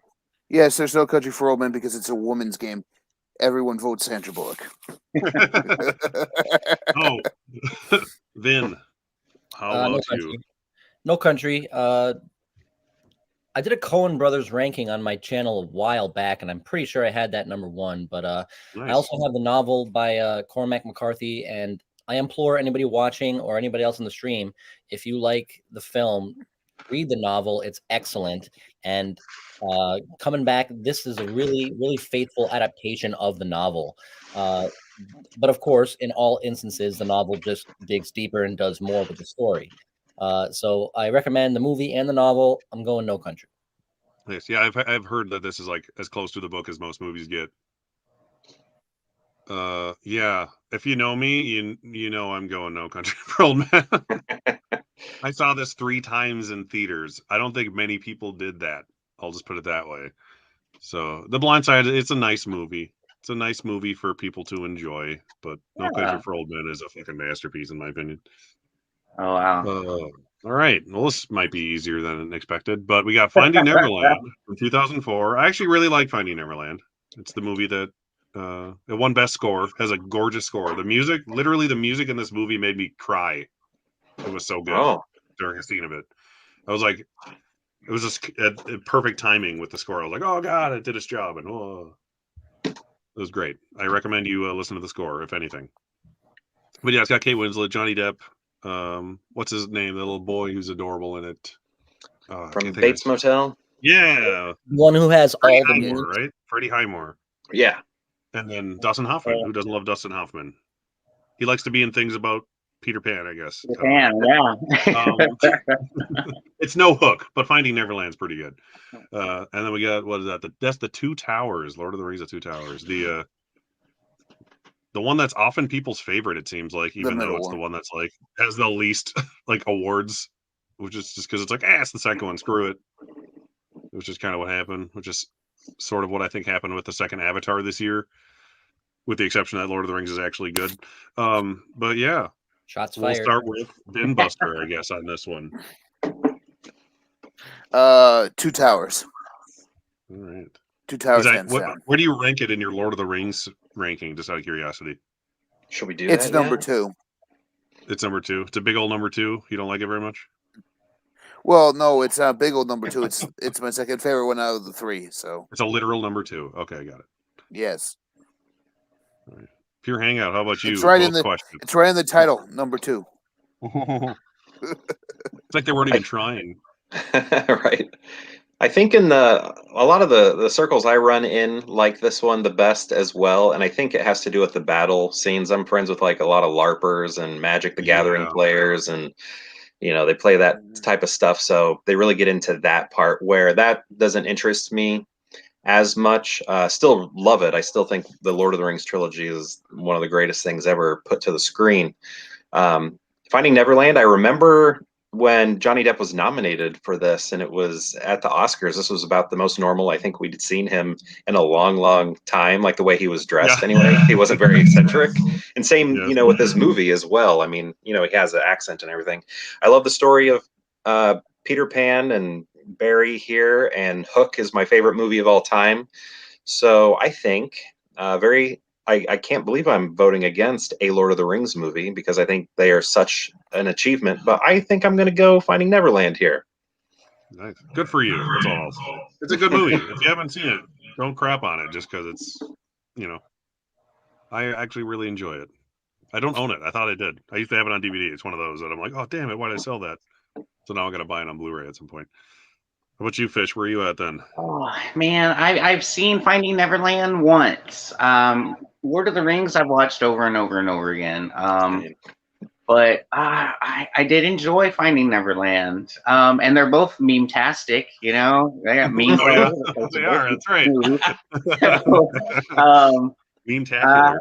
But I don't know. I don't know. And once again, I love Peter Pan as well, the story and everything. I don't know. Once the battles, Lord of the Rings in this one, Helm's Deep. It is a lot of people's favorite. One of my favorites as well. Oh man. You know what? I'm gonna go Finding Neverland. I'm gonna go Finding Neverland on this one. You know, I'm gonna shake it up a bit. I'm gonna shake it up a little bit. Vin, where are you? I actually do enjoy Finding Neverland as well. I'm going Two Towers. The meme thing though with Finding Neverland, that little boy crying, he's all over the internet with that meme. I'm with Bin Buster as well. That this is my second favorite Lord of the Rings movie. Oh yeah, I'm going Lord of the Rings. Two Towers.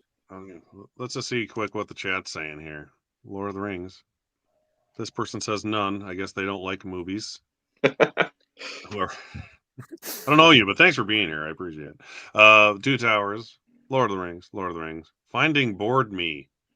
Can't believe The Departed is out already. Well, shit happens. Yeah. And you literally talked yourself out of Lord of the Rings. How dare you?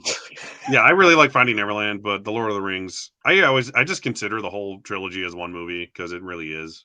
Yeah. They shot it all at once. It's one movie. It really is, you know. Yeah. So, and it does, like, the battle at Helm's Deep, since multiple people mentioned it, is like the best battle scene in any movie I've ever seen, probably, and I still like it to this day as like one of my favorites, if not my favorite. A lot of it is because it's not 100% CGI, which helps. So I'll break the tie with Two Towers, but it was nice to see some support for Finding Neverland. I'll say that. I agree. Like I said, I like the movie. All right, here we have the Coen brothers' misunderstood movie that not a lot of people probably seen, A Serious Man, which I'm obviously a fan of, and Little Miss Sunshine, the movie that at the time I was like, how is this a Best Picture nominee? And then over the last decade or more, I'm like, oh yeah, because it's great. That's why. And I rewatched Little Miss Sunshine recently again. The score and the music in Little Miss Sunshine is so good. It's like one of those scores that when I hear it, even for like 3 seconds, it'll be stuck in my head for a month. I don't know why. It's just so good.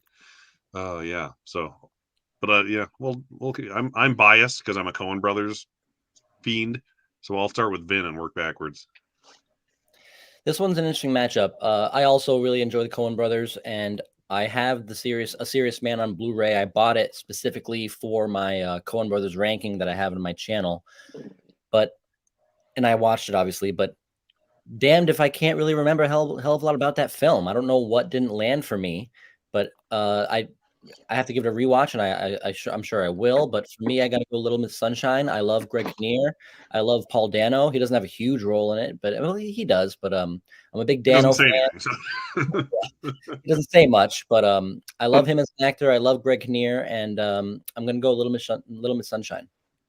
Fish, how about you? Well, what's funny is I just watched Serious Man last night in preparation for this. Man, it kind of I enjoyed it. It was great. I don't know, the main actor, the character was making me so mad. I'm like, come on, dude, grow a backbone, say something, do something. Like, I mean, come on now, like.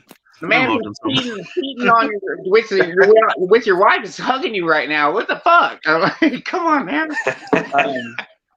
Oh man, but no, I enjoyed it. It was different. It was yeah. But I don't know. I rewatched Little Miss Sunshine this past couple weeks too.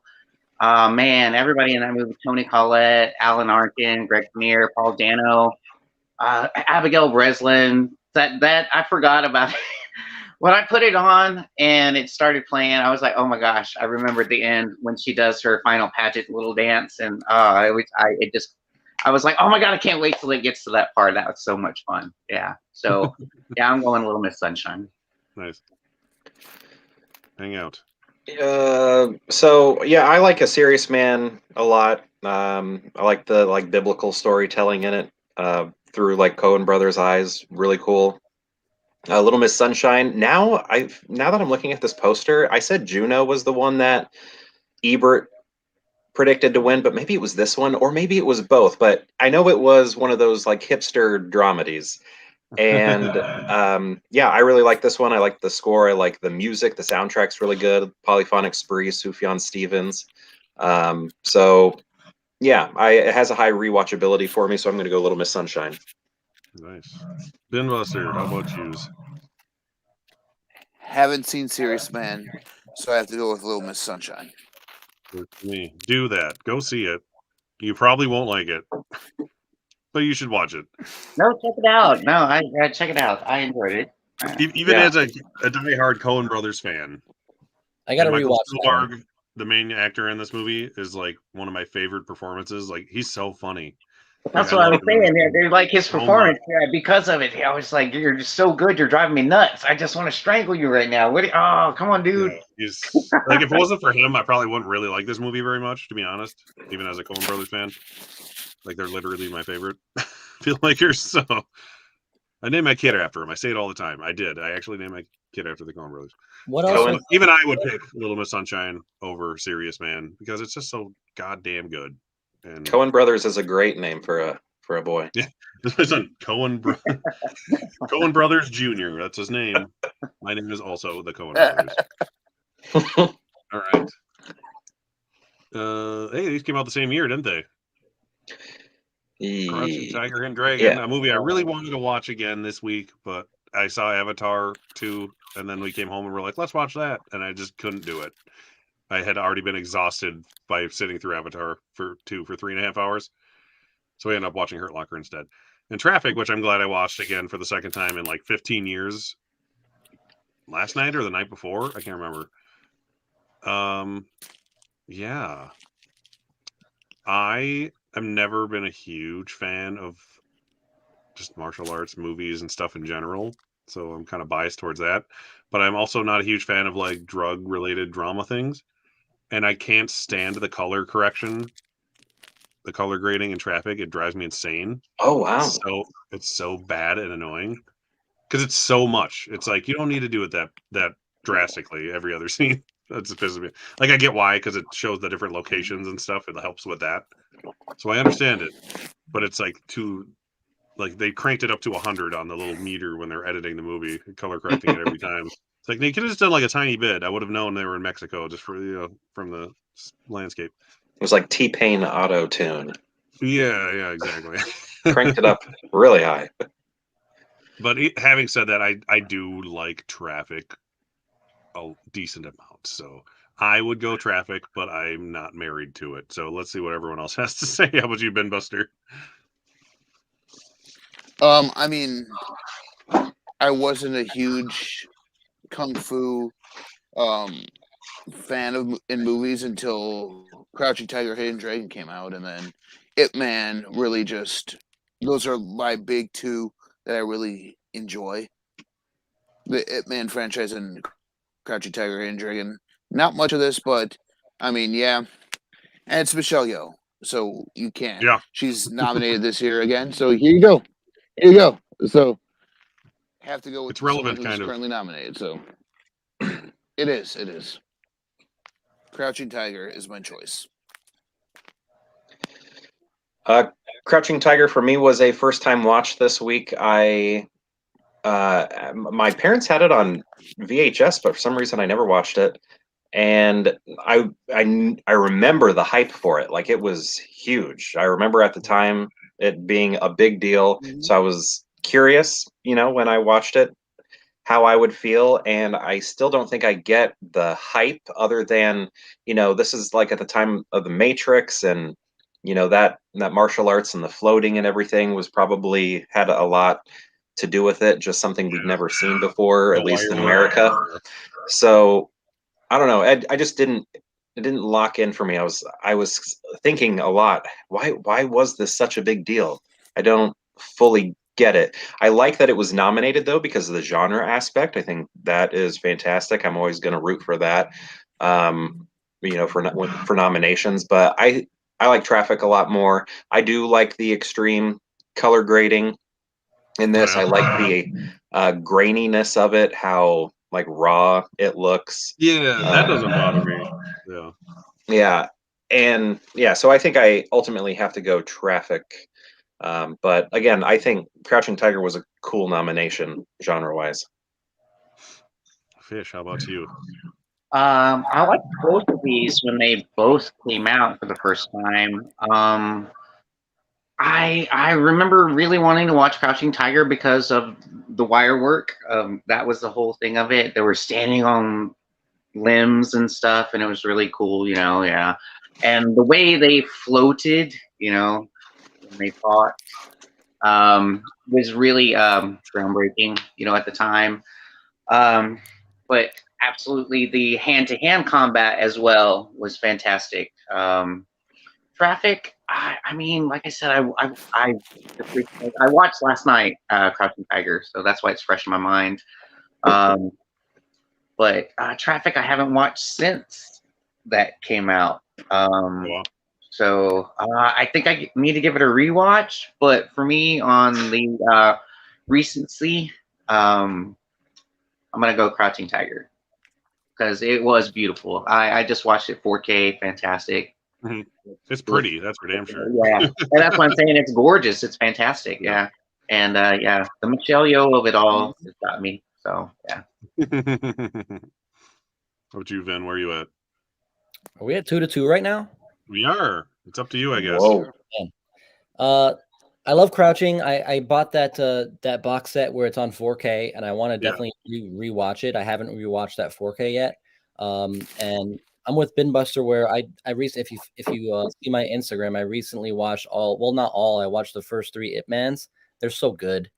I also recently got the Shaw Brothers sets and watched a bunch of those. So I'm a big martial arts fan in film. I watched Traffic actually for this stream, maybe last week at some point. So for me, I'm going with Crouching Tiger, Hidden Dragon. I like that movie more in my opinion. So I'll break the tie and go with Crouching Tiger. Works for me. Like this one, I haven't seen. I feel bad voting against Crouching Tiger because it's I literally put it in my player and watched it for 10 minutes, and I was just like, my wife's like, "Are you really watching this?" I'm like, "I'm so tired, I can't even pay attention." Throw it in Hurt Locker instead. I'm like, "Okay, I haven't watched my 4K of Hurt Locker yet. Let's put that." So I still need to rewatch it. So I'm not mad either way. I'm I've never been the biggest fan of Traffic, and Crouching Tiger is gorgeous to look at. Okay, these are another 2 very pretty movies. We have Babel. Yes, Babel. What year was that? 2006, I think.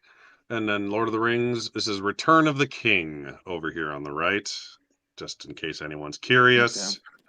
Babel has an amazing ensemble. It's a really good movie. I watched it in theaters, and I watched it when I bought it on Blu-ray, but I don't think I've watched it since. So it's probably been essentially since it came out on Blu-ray. 15 years ago, damn near, that I've watched it. It's a good movie, though. It has a really interesting cast and concept.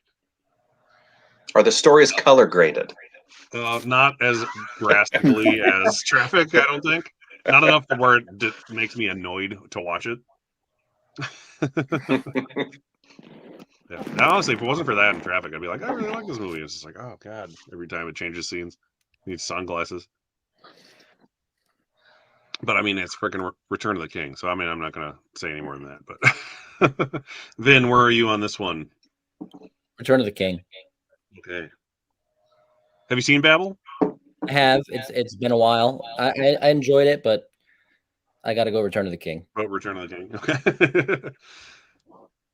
Fish, how about yous?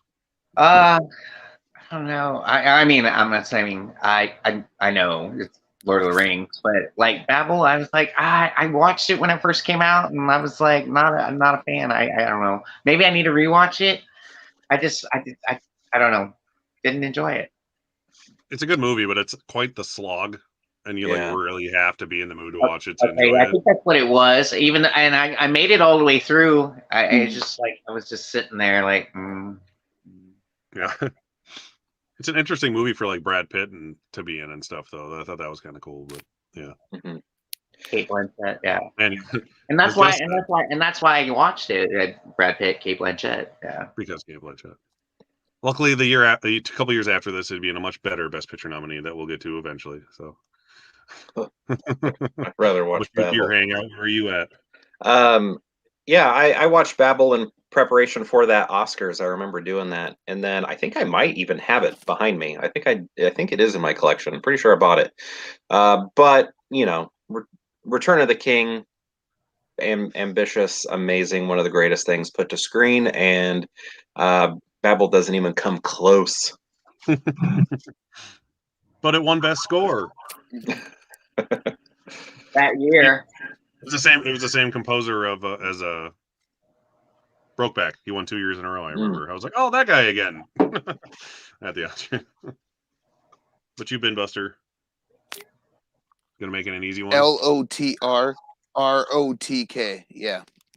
Works for me. Loader Works Trace. for me. Yes. Oh, we have Ray, the Ray Charles biopic. Back before biopics outstayed their welcome, I would say. And Lost in Translation, the Sofia Coppola dramedy with Bill Murray and ScarJo. we'll see. Let's start with Fish on this one. I was That's gonna pretty say back when they actually told you story. I mean, like the real deal shit. Sometimes, like Yeah. Ray. He wasn't all happy-go-lucky. Ray Charles. I mean, this man lived through some shit. Same with. Sorry, I bring up another movie, but Walk the Line. That was another one. Hit Yeah, that like was like the year hard. after this. Yep. So, but Ray, yes, absolutely. I have not seen Lost in Translation. That is one that I wanted to get to this week, but I did not do it, unfortunately. But I do still want to watch it, obviously. But yeah, I'm going Ray. Jamie Foxx, Oscar-winning performance, fantastic. But yeah, He's so good, man. Yeah, Lost in Translation's good, but yeah, I know. I think Movies with Ryan loves that movie. His like prized possession is his like steel book of that. I forget where it's from, but what about you, Vin? I'm gonna go Lost in Translation. I'm not the hugest biopic fan in general. I think they're all kind of similar. Of course, they're not all the same, but they have the same vibe, in most biopics. I really enjoyed Lost in Translation, though. Bill Murray, I love Scarlett Johansson as well. So I'm gonna go Lost in Translation. Fair enough. Ben Buster, where are you at? Mr. Ben Buster? Can you hear us? I think he's frozen. Oh, he's frozen. Oh, he's asleep again. There he is. He's moving again. Yes, I'm here. No, I'm here. Welcome. I'm He's zoning out. I'm not biopics. I don't like except for two. One is weird. The other one's Ray. So I'm picking Ray. Weird, the most accurate of biopics. It is. Hi, Mel. How's it going? Thanks for showing up, Mel. Nice to see you popping in all the time. hey Mel. Hey. What Huck said. Bored with Lost in Translation. And once again, Mel. All right. Everyone saying hi to Mel, because who doesn't love Mel? Pure Hangout. How about yous? Yeah, Ray was a first-time watch for me last night. I think I finished it at around 2, close to 2 anyway. Oh, And right. I was, Jamie Foxx is very good, but I feel like the movie is very bad. I was surprised at how by the numbers it was as a biopic. I wasn't expecting that at all. And the graphics are very dated on it, like PowerPoint level graphics. And maybe some of this comes from if you've seen Walk Hard, the Dewey Cox story. Yeah. I watched that movie before I watched Ray. So like I was seeing every joke in the movie Ray because it makes fun of like a few musical biopics. But yeah, I just thought it was very generic, and it tried to be a little bit artsy every once in a while with like sort of these flashback situations he would have. And as a 90s kid, they completely left out the Diet Pepsi. You got the right one, baby. Uh-huh. I mean, we were all screaming that through the streets as a kid, and it was not mentioned at all. So that's my biggest beef with it. Wasn't it Diet Coke? I thought it was Diet Coke. No, it was Pepsi. Was it? Yeah. Oh. I'm probably wrong, but I thought it was Diet Coke. Yeah, but yeah, I didn't think that was good. But I really like Lost in Translation. I think it's a nice little story about two people finding each other where they have no friends, no one to talk to. Good stuff. So we're 2-2, aren't we? I mean, I didn't like Lost in Translation that much when I saw it in theaters. I was like, this is kind of boring. Bill Murray's not as funny as I would hope. And I didn't go into it being like, oh, it's going to be hilarious, like Ghostbusters or anything. It grew on me a little bit, but I'm still not like in love with the movie. Ray, I saw when it came out, so it wasn't outplayed, kind of like you were saying, it's by the numbers. I'm like, it wasn't by the numbers 20 years ago or 18 years ago. So I had that going for me. It's very like greatest hits, though. Yeah, but like when if you watch it now, it's like, oh, it's another one of these. I can totally understand that. Yeah. But this was like the first one of these I saw, and I was surprised how much I liked it, because this is one of the biopics where I actually learned something about the person, and not to mention Jamie Foxx being amazing in it. So I really like Ray. I watch Ray a lot of times. So personally, I would pick Ray, just because I've rewatched it more, and it might be it probably is my favorite musical biopic. I think I like this more than Walk the Line still. So I would go Ray. Although Lost in Translation is good, I would go Ray. All right, these are stuff about water. Oh wait, Water. no, that's the first Avatar. Never mind. The second one about that one's about water. Oh wait, no, it's hard to tell them apart because they're the same movie for the most part. Finbuster, how about yous?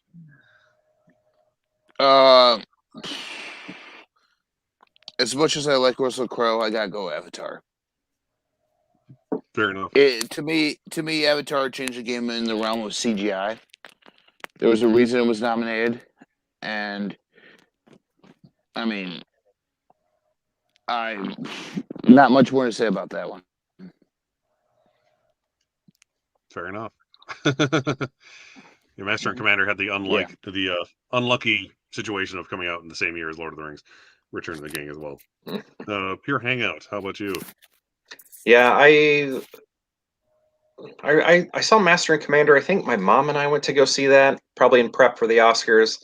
And I thought it was okay. I liked the Darwin stuff or whatever with the animals. I remember that standing out the most.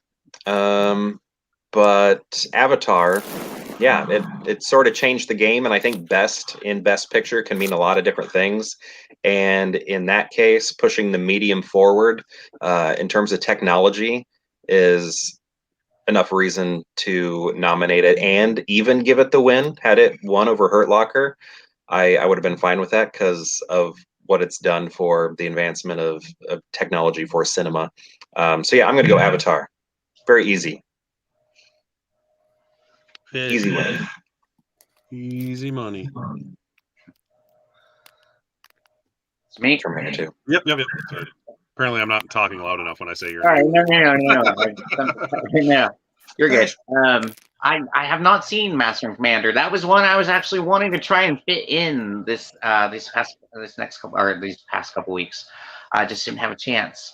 And I have seen Avatar. Tried to rewatch it for another stream I was on. Anyways, to get ready for Avatar 2, The Way of Water. Yeah. Anyways, I mean, same reasons for Pure Hangout. I'm gonna pick it, but I mean, it's the one I have seen. but it has advanced the technology of CGI and computer generated everything. Yeah, so I'm gonna go Avatar. That is probably the best reason to vote for it, honestly. Yeah. It's the most legitimate reason to vote for it is the fact that it's technological reasons, yeah. Vin, how about you? Both of these films I could take or leave. I'm not the hugest fan, but I'm gonna go Neither. Master and Commander on this one. I just like that movie a little bit more. I like movies that are kind of set at sea in that sense. But yeah, I'm definitely gonna go Master and Commander. I'm not the biggest Avatar fan.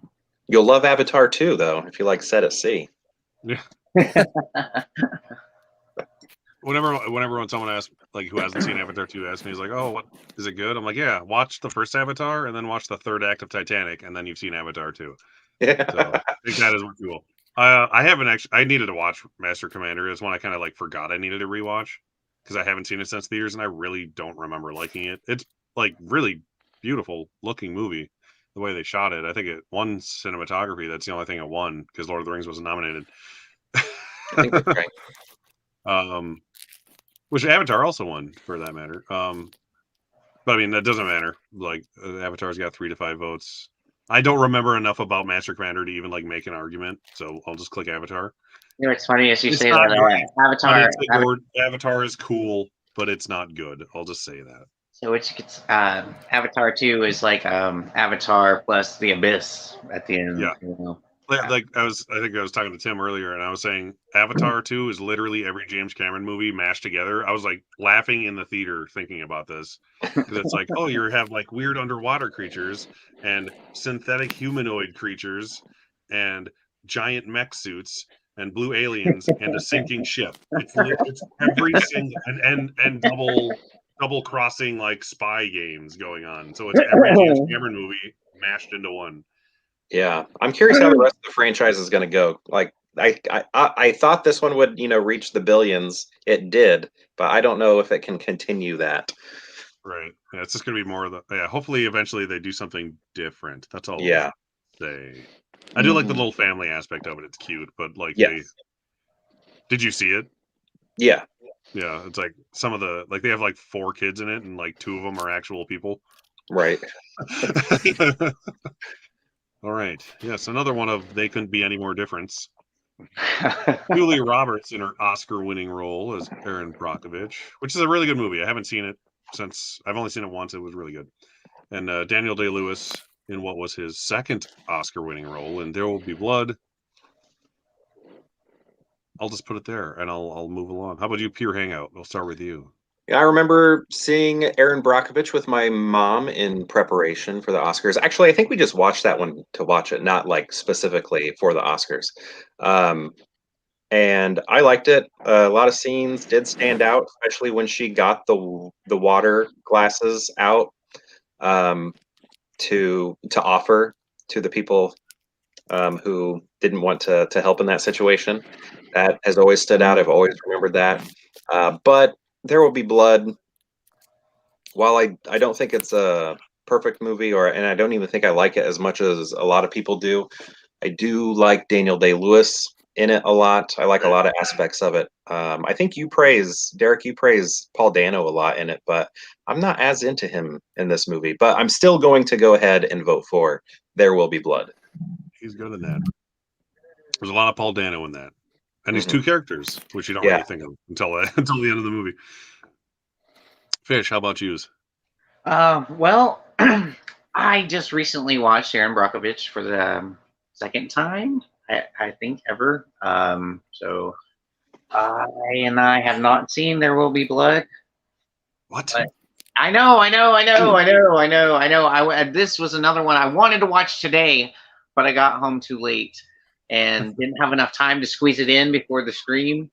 So it's a long movie. I got Precious in, so but I couldn't watch there. But that's what I was telling. I think I was telling Vin earlier. I was like, I'm gonna watch this after the stream. So, but a little too late. But what's crazy is like there's so much about like There Will Be Blood that I've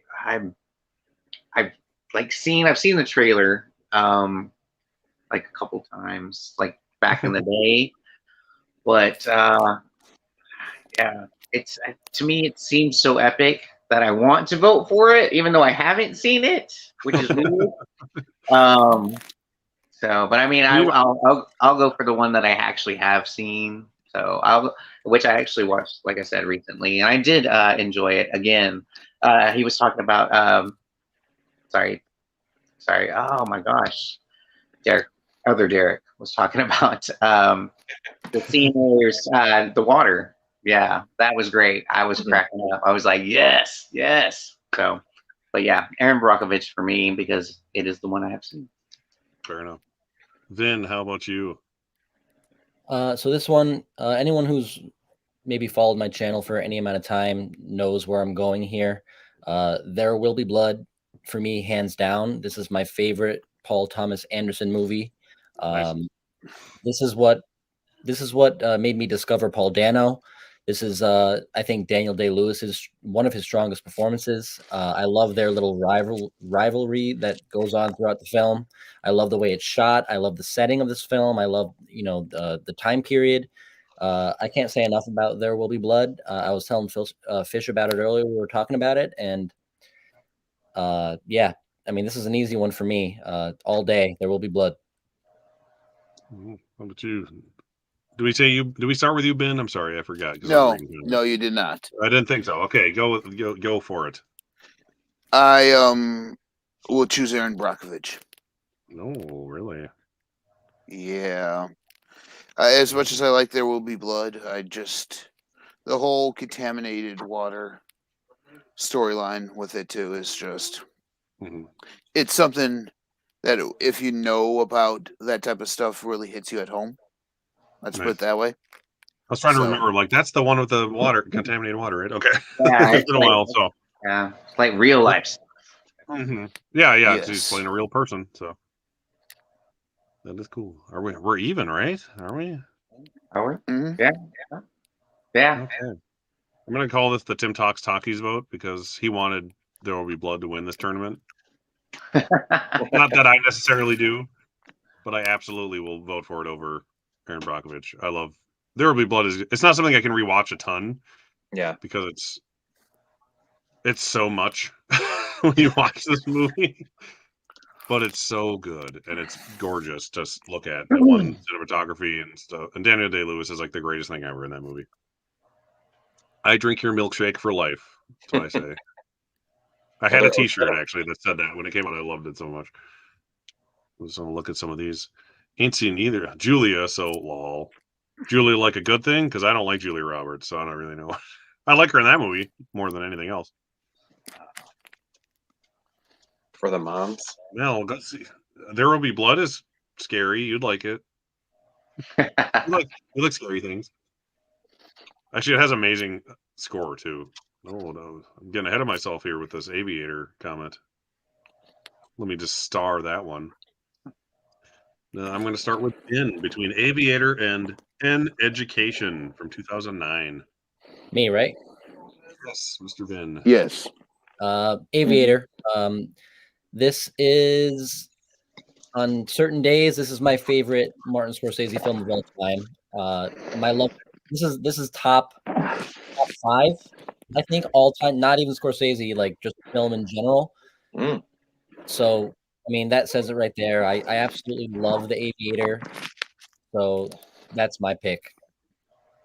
I like to hear that because I feel like no one likes that movie but me. More people need to see it. I feel like it somehow went under the radar. It's fantastic. It is good. It's not very Scorsese-y. I think that's why people don't like it who are Scorsese fans. But oh god, it's good. Fish, how about you?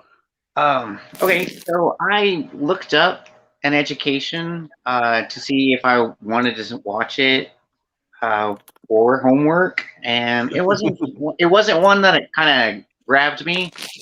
On the other hand, The Aviator, oh my god, that movie is fantastic. I love that. I love that so much. Another Leo robbed. That's best actor. He was amazing in this.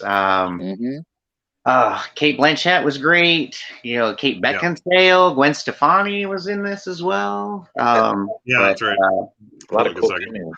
But no, just there's something about the color of this film and certain aspects is a little different. And you can kind of see it in the glasses in the movie poster. It's kind of got that feel to it sometimes. That little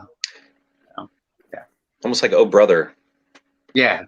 It's very one for cinematography, I think, if I remember it. Yeah, it's Robert Richardson did it. Yeah, it's very green and like it has like a bluish hue and like a rose gold tint to it, like throughout. Yeah, at certain times, yeah, absolutely. That's what I love about it. Yeah, but yes, I'm going Aviator. Yeah, it's one of my favorites. Like I said, Leo, should have one of his many Oscars. He should have won. It's debatable at least because he lost to Jamie Foxx for Ray for that one. So I'm like, oh, okay. Like if it like wasn't him, he would have won that year for sure. Pure Hangout. How about you? Was that the same year as Sideways? Yep, Sideways, Aviator, Ray. Right, and Paul didn't get in. Finding Neverland. It's a damn good year. 2004, I think, was my favorite year overall of all of them. Yeah, and Paul Giamatti did not get in, right? No, because Clint Eastwood did. Clint Eastwood and Johnny Depp got in over what I would say is Paul Giamatti and Jim Carrey for Eternal Sunshine. Yeah, those are the two that should have gotten in. The two better. Oh man, two funny guys. Yeah. So Aviator, actually, I remember seeing this in the theater, and I had an issue with it even before it came out. I just like couldn't see Howard Hughes in DiCaprio, but I eventually got over that when I bought it on DVD and I watched it over and over again, and that like melted away. That became a non-issue. I mean, I know he like tried really hard with his eyebrows and everything to match, and he did in the eyebrows, but I don't know, the face. I had a problem with the face shape. It wasn't enough. Yeah, but like I said, I eventually got over that, and then fell in love with the movie and have watched it many, many times. Might even be the most watched Scorsese film for me. And An Education just never really clicked. I have it, I bought it, but I just never really got into it. I think I've maybe seen it twice, and Aviator's the winner here. Nice. Ben Buster, how about you?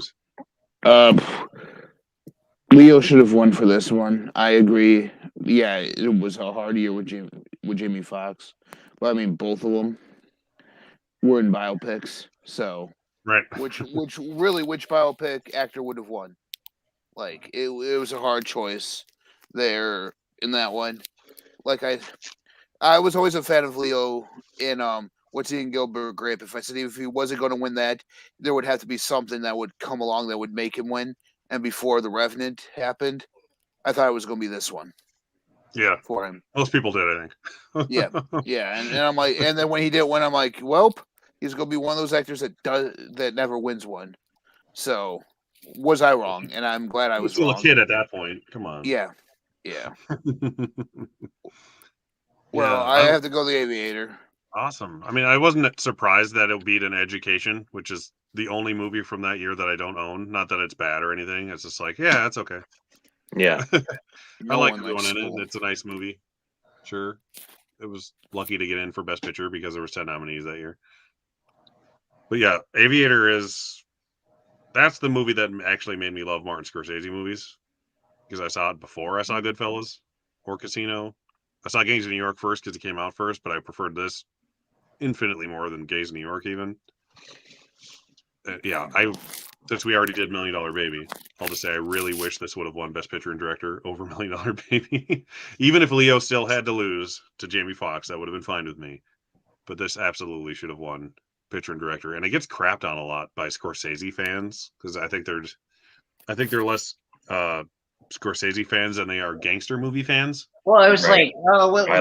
This one's not gritty, you know. It's not. It's got that dark. I mean, it's a different kind of dark, you know. I mean, a little more OCD, mental illness, you know. Yeah. I think somebody said it in the comments. It's a very good portrayal of anxiety disorders and things of that nature. Yeah, absolutely. And yes, Gus, Aviator for 4K. That is one I would happily go buy Oh yeah. day one. It's so good. I've watched it so many times. All right. Two very realistic war dramas here. We have Steven Spielberg's Munich and District 9, I would argue it's like the most interesting Best Picture nominee ever. Yeah. The fact that this got in Yeah. is one of my favorite things in Oscar history. I'll just put it at that. Let's start with Vin and work backwards again. I'm gonna go District 9. It's just a more fun watch for me. I think it has great sci-fi elements, great creature design, following along with what's his name, Wickus, is it? As he kind of goes through his transformation. It's just a really great sci-fi film. Has some great effects, and it's a killer 4K disc as well. Really enjoyed District 9, so I'm gonna go there. Nice. Have you seen Munich? Do you like it? Just out of curiosity. I don't remember much about Munich, honestly. Fair enough. But, I don't yeah. blame you. Fish, how about you? Well, I just watched Munich for the first time last night, so it's fresh in my mind. I love period pieces. I love history pieces. So I really enjoyed this. Eric Bana, Daniel Craig was amazing in this. Yeah, great cast. I just love the history aspect of it.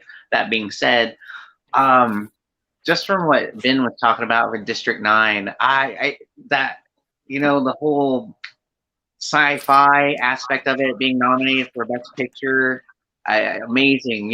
The story was great as well. I did enjoy this, so I'm gonna go District 9 as well because I did enjoy how different it was to be nominated for Best Picture. And that was the first year they had 10 nominees too, so something like that to get in was just like, oh yeah. Pure hangout. How about yous? Yeah, Munich.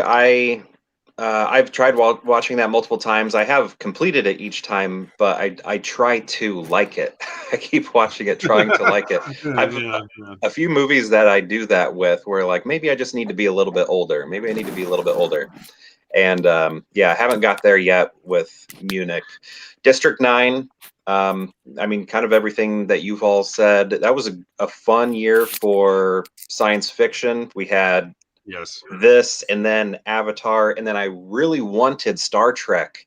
I thought it had a chance to get into that 10th slot because I really loved that movie. I thought it was really good, and didn't end up happening. I thought, but I don't know. I thought it could have happened. I wish it would have happened. But yeah, District 9, a lot of fun. Great movie, great story, good visual effects. I'm going with that one, and it's unique, like you all said. Yeah.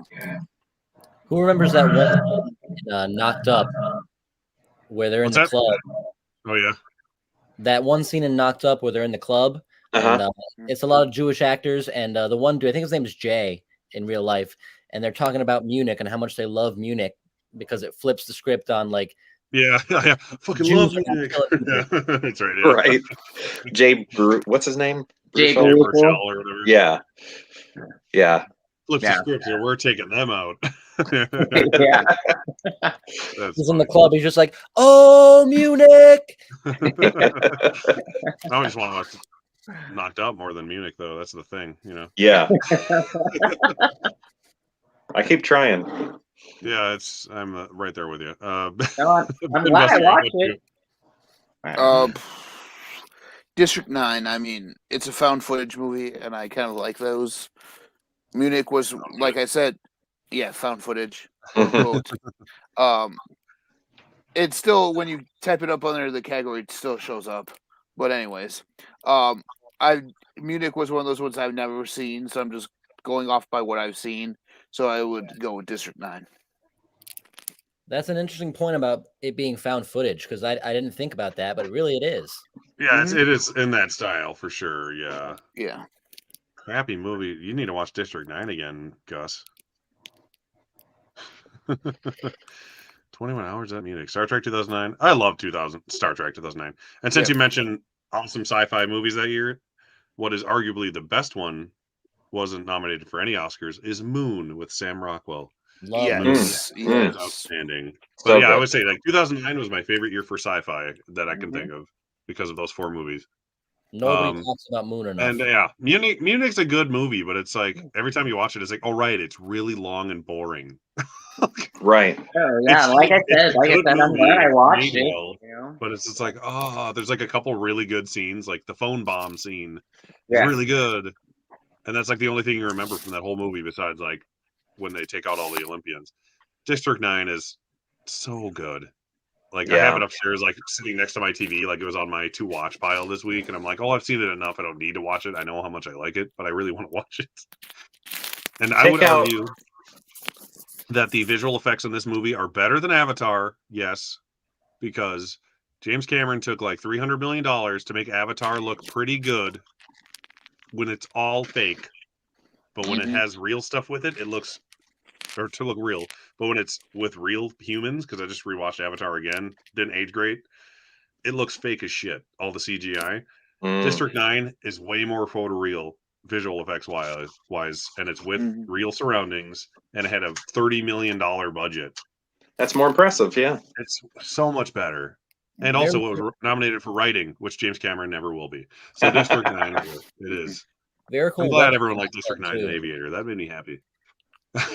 We have Sean Penn and Milk from 2008, which he won for, over Mickey Rourke, which kind of makes me sad. That was one of those years where I wish the 2 actors could have tied. Yeah. I love The Wrestler. The Wrestler's so I was good. going to say, was that for The Wrestler? Okay. Yeah, that's a great movie too. It is. It's like The Whale, but with a wrestler. And then you have Frost Nixon, which I actually really like Frost Nixon. I'm sure a lot of people don't or don't want to see it in the first place. No, I enjoyed Frost. I like it. Yeah, I saw this was actually the same year, 2008. Since I haven't thought of it, that was the year I went and saw all Best Picture nominees in theaters back to back, like in one sitting. Oh wow! Like there's like an hour in between for till I eat something, but you see all 5 of them. And Frost Nixon was last. I'm like, why did they put this one last? It's like the least interesting out of all of them. You think they'd like, get that one out of the way first. I think Milk was first, and Frost Nixon was last, which I just think is funny. Like so many people left before Frost Nixon started. I felt bad for it. But it's actually a really good movie. So if you haven't seen Frost Nixon, go watch it. Yeah, but I still, having said that, would pick Milk. It's one of those. I mean, it's a biopic / thing based on true events. I don't know what you want to call it. It's outstanding. Like everything about that movie, like what it stands for, and the acting in it is great. I love seeing Josh Brolin get nominated for it after not being nominated the year before. No Country. I personally would go Milk. But Frost Nixon deserves all the respect it should get. So that's what I'll say. Ben Buster, how about you? This is a really tough one. I mean, they're both very good in their own right. So yeah, they're different, but they're both great. yeah. I mean, I would have to. I mean, I haven't. It's been a while since I've seen either one. So, like, honestly, it's been a while. So I'm trying to remember either one. I would have to go with Frost Nixon over Milk, in my opinion. I just like the whole interview aspect of it more so than the biopic or based on true events story that's there. That's my reasoning behind it. Okay.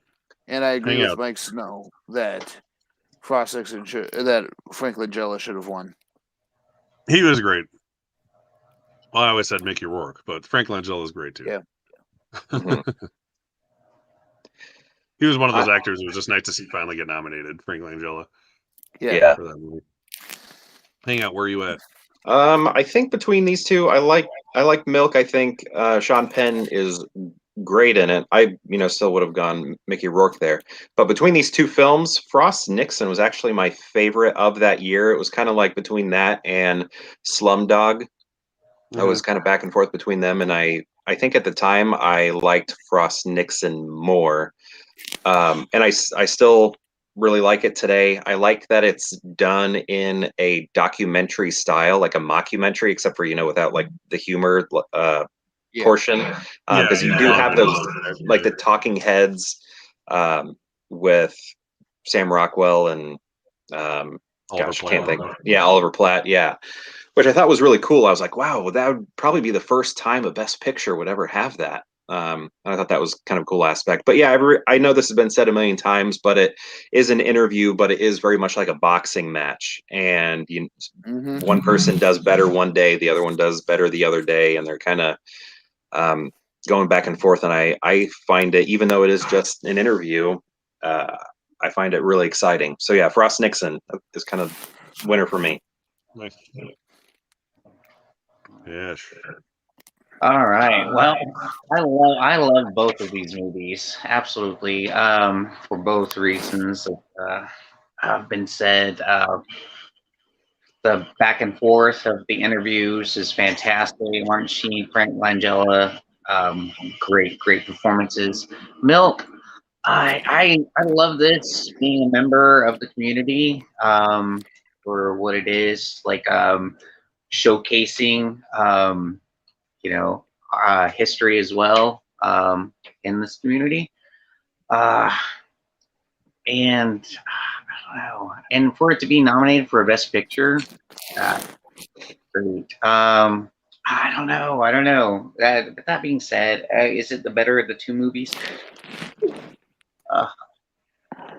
I do love both of these, and all the actors, like all three shown right here, are fantastic.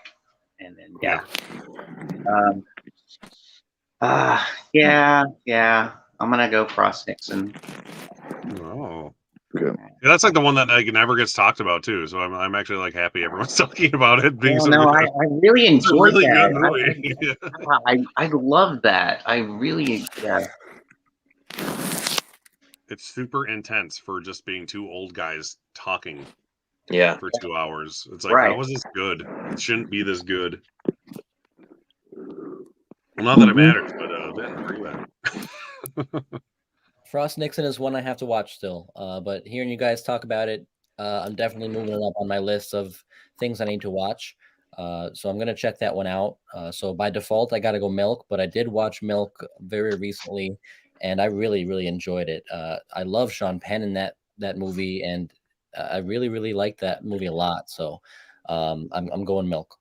And there's a Criterion release. I think it's more of a documentary based on the real man. Has anybody seen that? Yeah, it's like the life and times of Harvey Milk. It's a documentary. Yeah, I think that won at the Oscars for best documentary, whatever year that was, about him. Yeah, I think that's on Criterion. Yeah, Frost Nixon. Yeah, don't sleep on Frost Nixon. A lot of people were at the time. It seems like.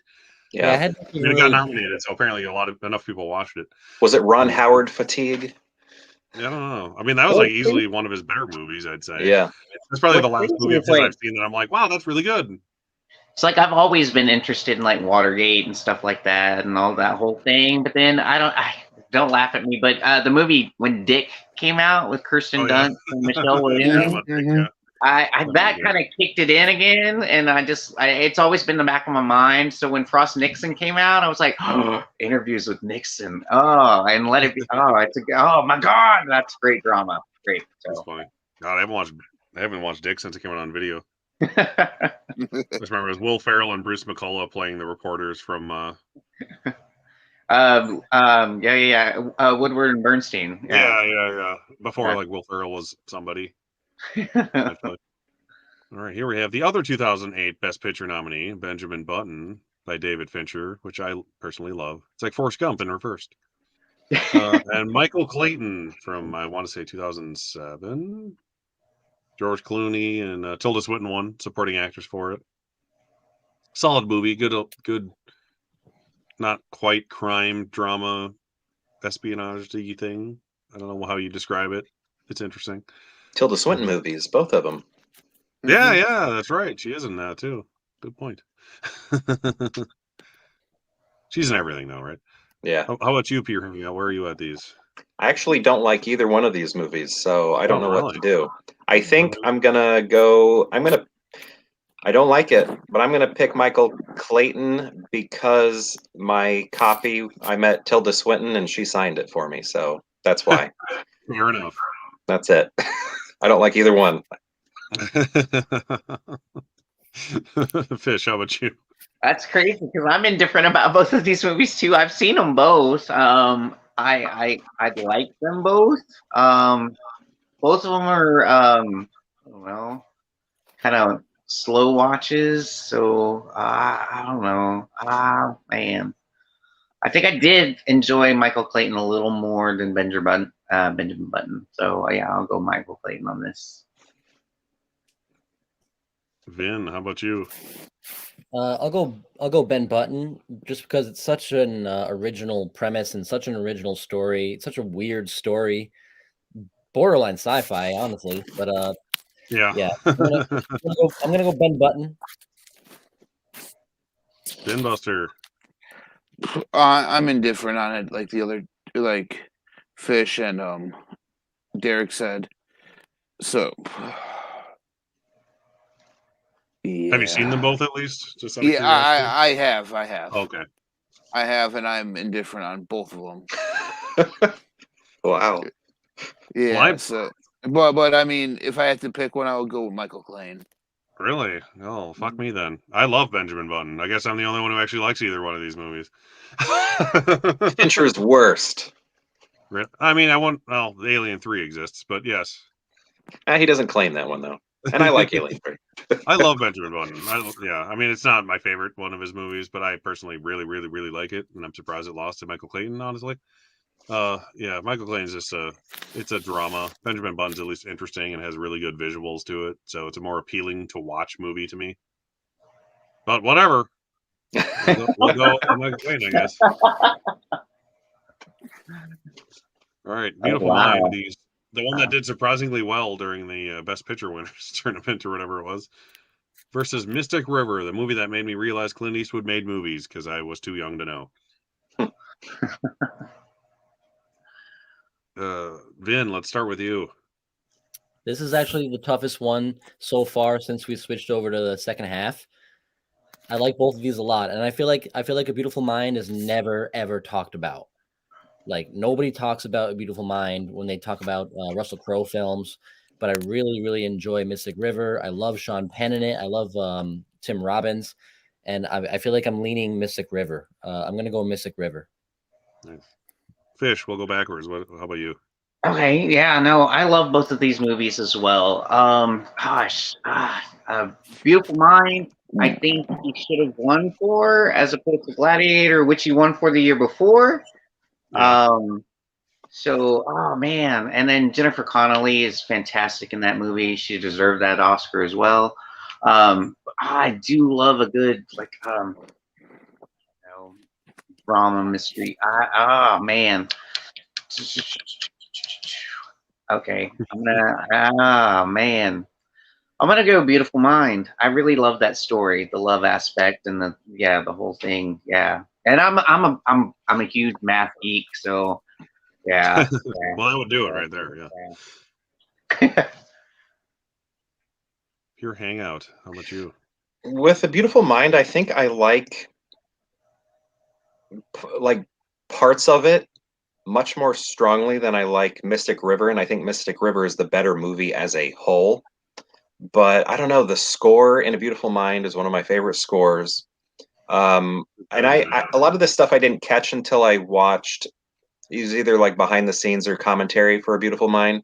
But hearing Ron Howard talk about the mise en scène and cinematography in helping give you clues about what was reality in A Beautiful Mind was really interesting. Similar to stuff that we saw M. Night Shyamalan do in his early works.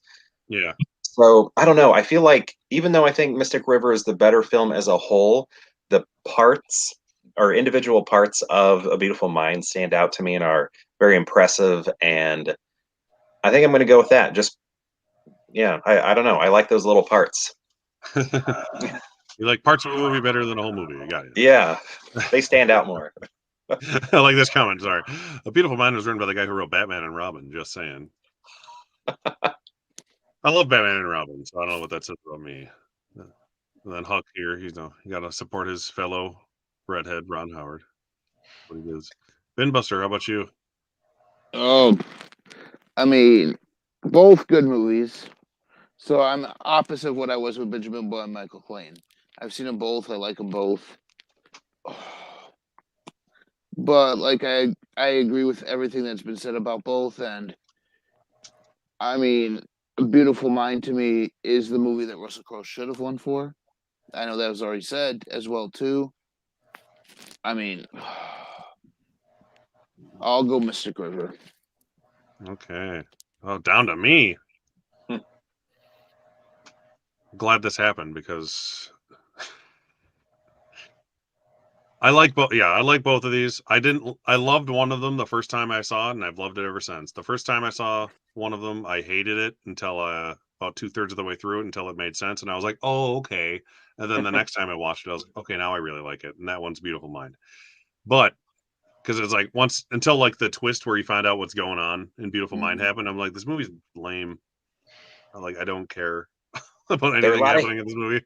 a lot of cool hidden clues though along the way. Yeah, well, then when you watch it again, I was like, "Oh, this is really good. I like it." But I still prefer. I love Mystic River. Like, if this didn't happen to come out the same year as Return of the King, 1000% would have won Best Picture in my opinion.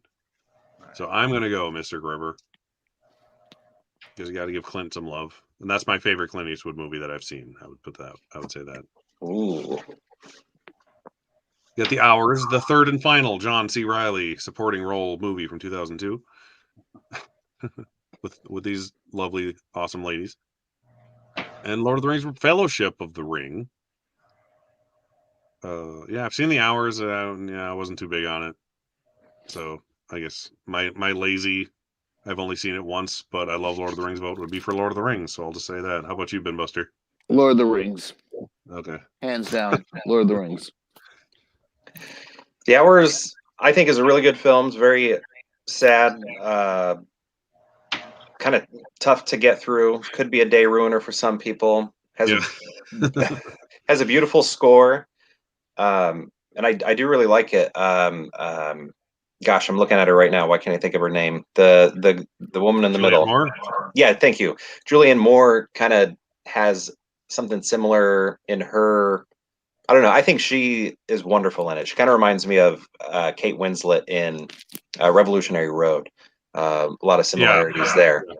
But Lord of the Rings, Fellowship of the Ring is my favorite Lord of the Rings. And again, one of the greatest things ever put to the screen. I got to vote for Fellowship of the Ring. Okay. Fish, how about you?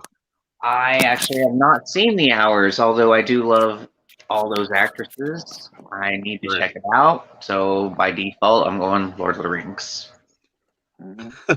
Yes, Damien, we are still at it. Yep. You left during the potty break and didn't realize we were only halfway done. Vin, how about you? I mean, we're going Lord of the Rings either way, but I'd still like to hear. Yeah, Lord of the Rings. Like Fish, I actually haven't seen The Hours. I made a watch list of everything I had to watch for this stream, and choosing what I wanted to watch, I would kind of Google the synopsis of the film. So I didn't end up watching The Hours, but I don't think it really matters because Lord of the Rings is actually my favorite of that trilogy. I love that one the most because it's when they first embark on the quest, and it's very pure in the beginning. It's very simple in the beginning. They're just a band of hobbits and what have you. I just love the first one the most, so that wins. Works for me. Yeah, The Hours was good. Yeah, Julianne Moore was nominated for that and for Far From Heaven that year. She probably should have won for Far From Heaven. I think that might be what you're thinking. Your Hangout. That's the one where she's very Revolutionary Road, unless she's the same in both movies. Yeah, in both movies, she is very similar. But yeah, Far From Heaven probably would have been a better win between the two. I like Far From Heaven too. Very stylized. Yeah, her and Dennis Quaid or whatever. All right, here we are.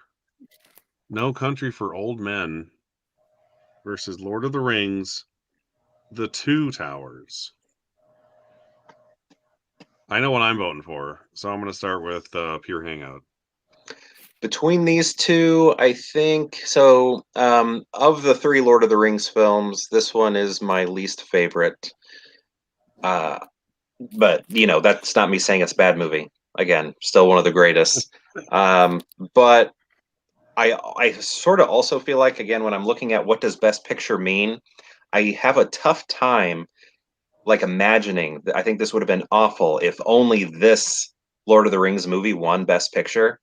Like if we had one, it should have either been the first one or the last one. We got lucky it was the last one. But if it were this one, that just would have been so strange for a middle film to win Best Picture. So for that reason, just me not liking the idea of a second film winning, I'm going to go No Country for Old Men. And also, that's a fantastic film. One of the actual, maybe the best from 2007. Agreed.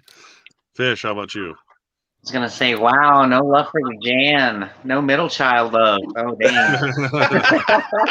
Oh my goodness. Marsha. Oh gosh. Or Cindy, which one? I don't know. No, I do enjoy Two Towers, for all that's been said, Helm's Deep and all this stuff. But I recently did watch No Country again, and I really enjoyed it. I really enjoyed that. Javier Bardem is so good in this. It's just very just stoic. Or I mean, not stoic, but just very stone, just very cold. There you go. Cold. It's very cold, just very calculated and very yeah. So No Country for Old Men for me. Vin, how about you? This one's actually not that close for me. It's No Country. I understand how epic and grandiose the Two Towers is, but I'm a sucker for smaller, more intimate feeling films, and my ties for the love of the novel of No Country, as well as my love for the film. This one's kind of easy for me. I'm going No Country. Nice. Ben Buster, how about you? I would have to say No Country. Like I said, this Lord of the Rings is my second favorite. Yeah. Nice. No Country. I didn't expect everyone to go No Country, but I'm very happy to say that. Oh God, I didn't even have to pretend I had to make you choose. All right, Little Miss Sunshine. These are a weird pair, but and Crouching Tiger, Hidden Dragon. The posters are both yellow for a part of it, and that's all they have in common.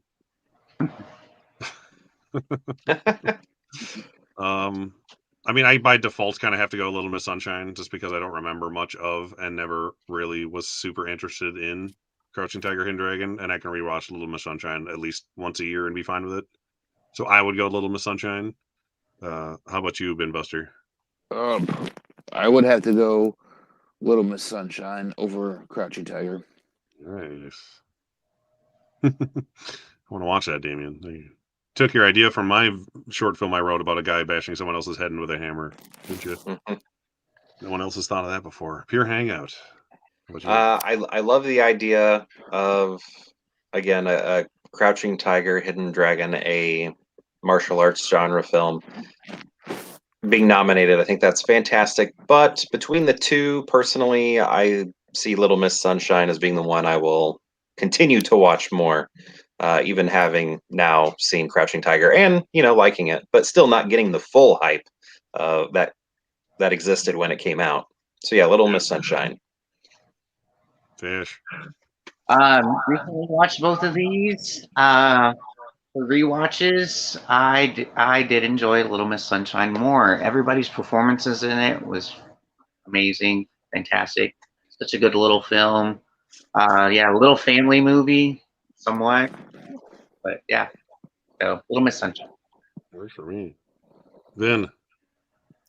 This one, I've seen both. I really liked Little Miss Sunshine. I've only seen it once, but I really enjoyed it. But I'd be fine never seeing it again. I've seen Crouching Tiger, I think 1.5 times or something, but I still am compelled. I feel like I need to watch it again for whatever reason. I feel like there's more to delve into in that film. I feel like there's more nuances. I feel like there's more to chew on. Sure. So I'm going to go Crouching Tiger. I would said, agree with what you just said for sure about there being more to it. But yeah, but even if assuming I could rewatch Crouching Tiger and I really, really enjoy it, I can never imagine myself wanting to watch it more often than Little Miss Sunshine. But here we go. We got Return of the King versus Ray. Let's do this. All right, let's start with Fish. All right. Well, going with an epic Best Picture, which hasn't won in a really long time, against a great performance by Jamie Foxx. Yeah, I'm gonna go Lord of the Rings. Cool. Pure Hangout. How about you? Yeah, again, I didn't think Ray was a very good movie, even though Jamie Foxx was amazing in it. The movie itself wasn't a fan of, and Return of the King is so good, and Samwise Gamgee, everything he does in this is amazing and perfect and so good, and I gotta vote for that. Fair enough. Yeah, so Where- he's great in that. Sean Astin's so good in that movie. Should have been nominated. I'd give him the win, But then he too. went to 1, so that would have ruined their sweep. So I'm glad he wasn't for that reason. Ben Buster, how about you? Lord of the Rings. Okay. I expected that, but I figured I'd ask. Ben, how about you? Rings. Rings. Rings it is. Not that we have to talk about it, but okay, This here we one- have Dances with Wolves versus There Will Be Blood. That's where we going. Pure Hangout. Let's start with you this time. I think even in this case, I think I'm still gonna go Avatar because I think the advancement in technology trumps the There Will Be Blood in this case. I mean, it's close, but I think I'm gonna go Avatar. Easy thing. It's late and I've been up all day. Fish, how about you? Oh man, I haven't seen There Will Be Blood, and right. man, Avatar put me to sleep the second time I watched it in preparation You for can have Avatar fun if you 2. need to. Which You're not gonna crazy, see it. I really want to watch There Will Be Blood. Oh man, yeah. Even though I've only seen the trailer, I'll take the trailer of There Will Be Blood over the whole movie Avatar. So, yeah, I'll go There Will Be Blood. That's funny. Vin, how about you? I'm going There Will Be Blood. There's oceans between these two films for me, so I'm going There Will Be Blood. Nice. The Way of Water style oceans? Or... That was a big ocean. That's the one. Ben Buster, how about you? Avatar. Avatar. Gives Oh, me it's up pretty to much me. of the same stuff other Derek said. So What he said? I would Yeah. agree with what he said, but literally everything about There Will Be Blood besides the visual effects is better. So I am absolutely going yeah, There Will Be Blood because it is the substantially better film.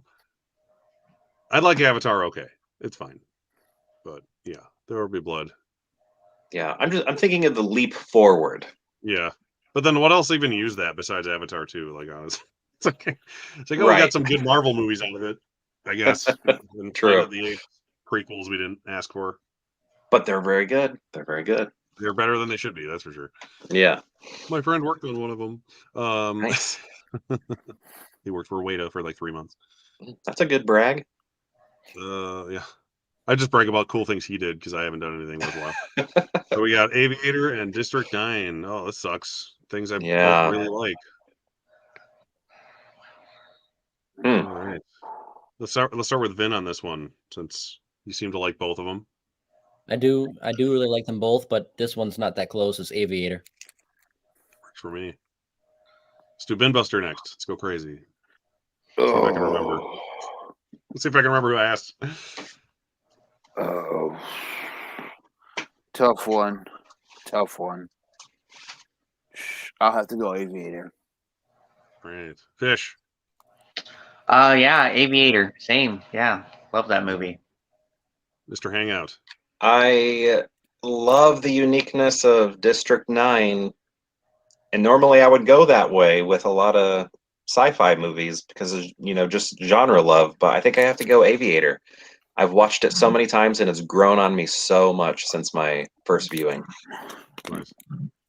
Everything you just said. So yeah, Aviator. Yeah, I love District 9. I really want to watch District 9 again. soon because it's been a while. Here Fine. we have Ross Nixon versus Michael Clayton. I did not expect either of these movies to make it to the second round, to be honest with you. But they're both good movies. In this case, I like Frost Nixon a lot, as you all did. Unlike Michael Clayton, which I'm like, yeah, it's fine. So I will go Frost Nixon on this one, personally. How about you, Ben Buster? Frost Nixon. I am very excited to knock out Michael Clayton. So Frost Nixon. We're just gonna all go Frost Nixon now. Yeah, I'm going Frost Nixon. Yeah. Ben? Yeah, I haven't seen these, so. Oh, fair enough. Okay, Frost Nixon it is. All right. You're gonna ask me Yeah, any movie to Michael. make it like the third round. It wouldn't have been Frost Nixon, that's for sure. As good as it is, we got Mystic River and Fellowship of the Ring. Damn, these are both great. Let's start with Pure Hangout this time. So, Vin, everything you said about Lord of the Rings, Fellowship of the Ring, last time we talked about it, like how all the world building, I fully agree with you there. I love all of that. I love how everything is sort of like naive, and we're sort of getting the setting of everywhere, and the music as well, the different character themes, the theme of the group of individuals, like when they're climbing over the mountain, all of that is great.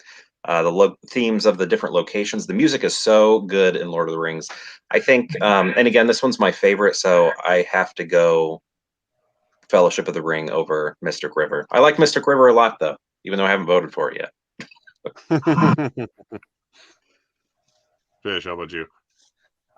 Yeah, no, Lord of the Rings, absolutely, it's fantastic. Once again, that first movie, Fellowship, story building, world building, you introducing you to all the characters that are going to be so important later. So, and they're not hardened, like you said, it's very fun, especially, the Shire and everything, when it first starts, the music and everything. So, even though I do love Mystic River, I am going to go Fellowship. Vin. Same thing, Fellowship. And again, I love just how it just kind of sets everything in motion. It's obviously the first movie, but it sets them all off on their quest. It's and I love the scene where they enter the what is it, the mountain where they have to face the Balrog. That's an amazing. I mean, all three movies. That's one of the most epic scenes and sequences in the whole thing. Yeah. Lord of the Rings, Fellowship, my favorite one, but yeah, that's gonna take it. Nice. Ben, how about you? Just out of curiosity. Fellowship. Okay, Fellowship it is. I probably would have voted for that too, but I love Mystic River a lot. So, but yeah, I mean, it's Lord of the Rings for God's sakes. I hate fantasy movies, and I love Lord of the Rings, so it's pretty good. No Country for Old Men versus Little Miss Sunshine. Those are drastically different kinds of movies. Let's start with Vin on this one. This is another one where you could put multiple oceans between them. It's No Country. Cool. Vin Buster, how about you? No Country. Fish. Wow. Okay. Yeah, like you said, completely different ends of the spectrum here. Oh man. Oh God.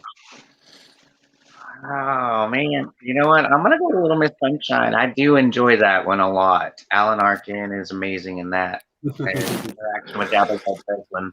The two of them are fantastic. Who do you think would win in a fight between Oscar-winning supporting actors, Alan Arkin or Javier Bardem? As these characters specifically. Right. I don't know. Grandpa's kind of feisty. I don't know. He's tough and he's on heroin. So who knows? Javier will come up behind and catch him off guard, of course. But yeah. All right. Pure Hangout. How about you? Yeah, No Country, pretty easily. It's just a fantastic, amazing movie. I agree. One of their best. Yes, it is by far in their top 3 worst case scenario movies. Yeah, No Country's good. We got Return of the King versus There Will Be Blood. Now it's getting harder. Start with me.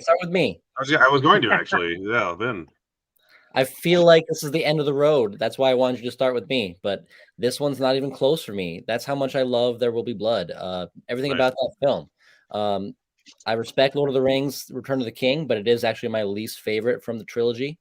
There Will Be Blood is just something that, I mean, I'll champion till the end. So I'm going There Will Be Blood. I'm going to give it an early lead, even though I feel like it's going to take an exit here. That's kind of why I was going to start with you. I thought that. So you read my mind. Ben Buster, how about you? Return of the King. Works for me. Mm-hmm. Fish. As much as I chose There Will Be Blood in the last one just because of the trailer, I actually have seen Lord of the Rings and I do enjoy it. Return of the King. Your hangout. Yeah, I got to go Return of the King as well. Works for me. All right, let's see what people. This person hates Lord of the Rings. Lord of the Rings. It had 1980s. It had 11 I love endings. all of them. Yeah, Yes. they're all great endings, though. That's the thing. Yeah. Yeah. All 11 endings were great. One for every Oscar it won. Return of the King is the winner. There Will Be Blood is so good, though. It's like, it's amazing. It's just, they're so different. It's like, that's what's hard about these things. It's just like, oh, these movies are nothing alike. Which one's better? It's like, I don't know. Right. Depends on how I woke up that day.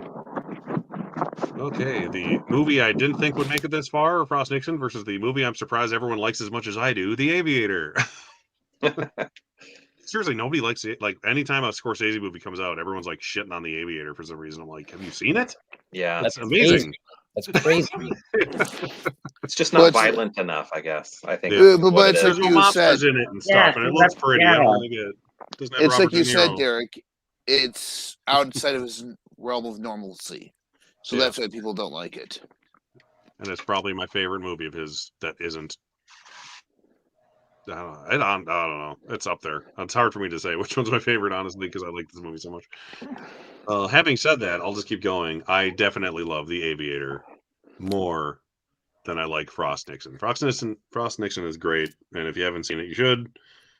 It's way more interesting than a movie with two guys talking to each other for 2 hours should be, but The Aviator is beautiful and absolutely needs to be seen and re-seen repeatedly. Ben Buster, how about you? Aviator, I'm guessing, because of the way you were just talking. Yes. Mhm. Yeah. Is anyone not going Aviator? I'm just curious. I'll just say that.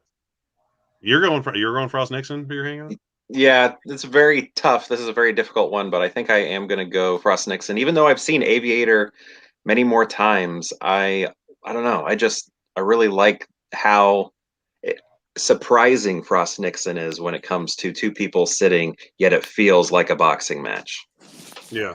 It's a gripping movie for how simple it is. Yeah. So I'm giving it the win because of that. Works for me. But it seems like we're going Aviator. Everyone else, right? Mhm. Yeah.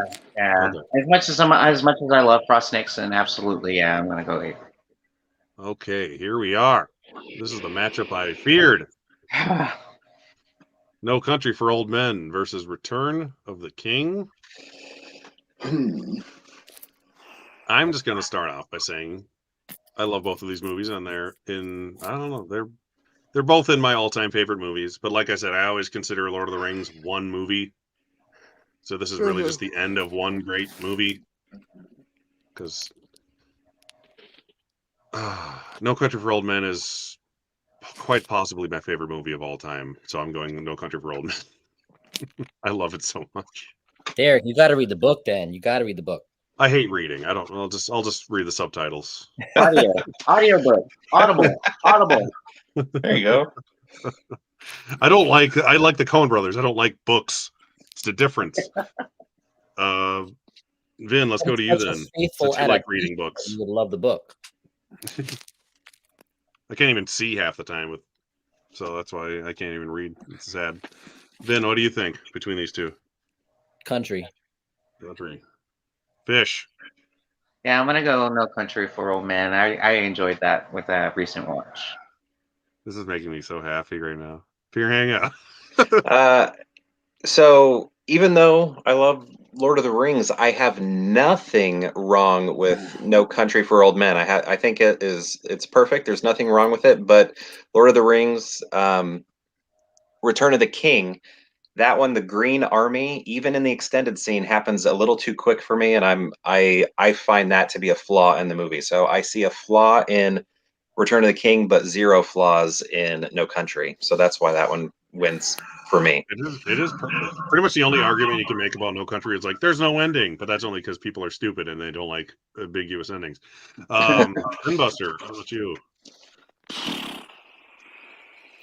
You gonna be the odd man out and go Lord of the Rings? 'cause Yeah, with all the kids yeah. today nowadays. Yes. Yes, I'll that's go okay. Lord of the Rings. This is like the best possible. Like I thought this was gonna be the end.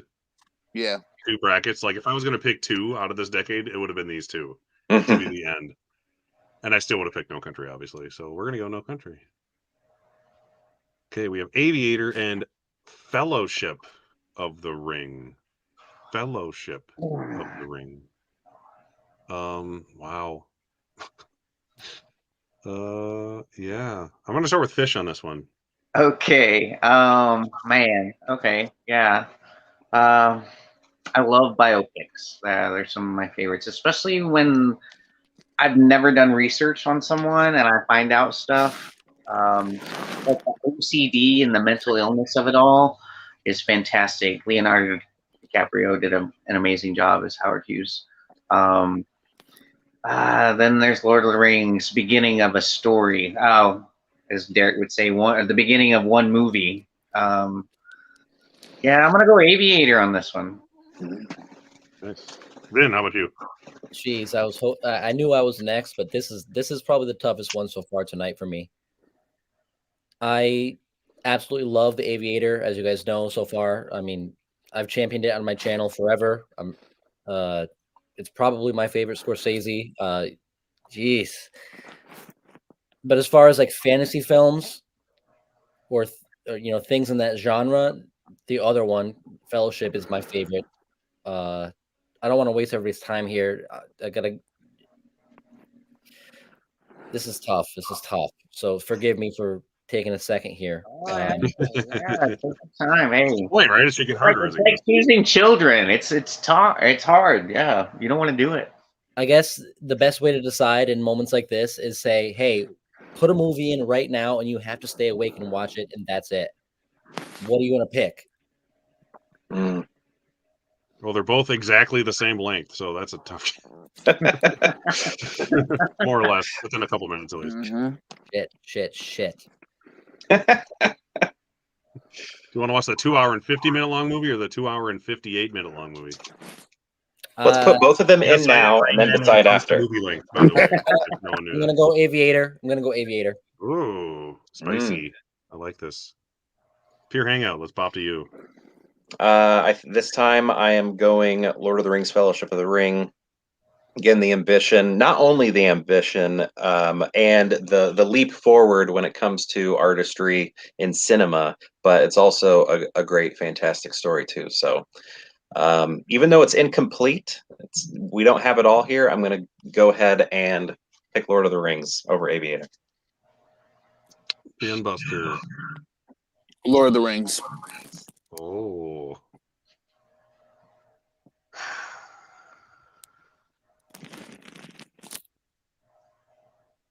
Are we at 2-2? Yeah.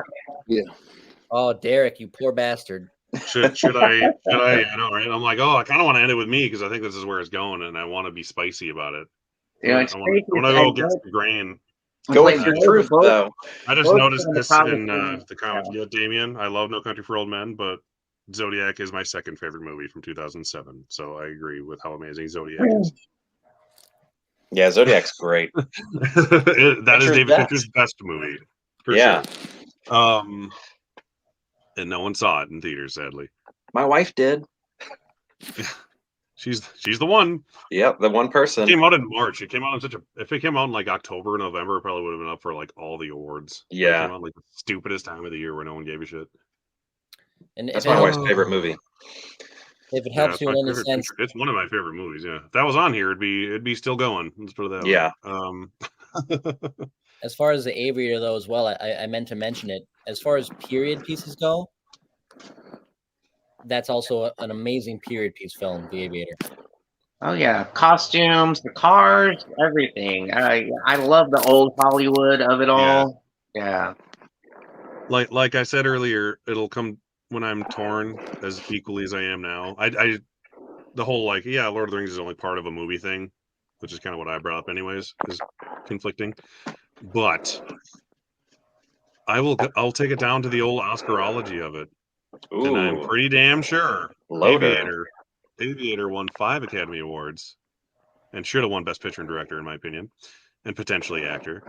Against Lord of the Rings is 4 Academy Award wins. Oh, So you're going to have we're a going win. Aviator today. Wow. Oh my goodness! And I've honestly probably watched it as much or more often than I have Lord of the Rings, so it's just as rewatchable to me. Don't put me first here.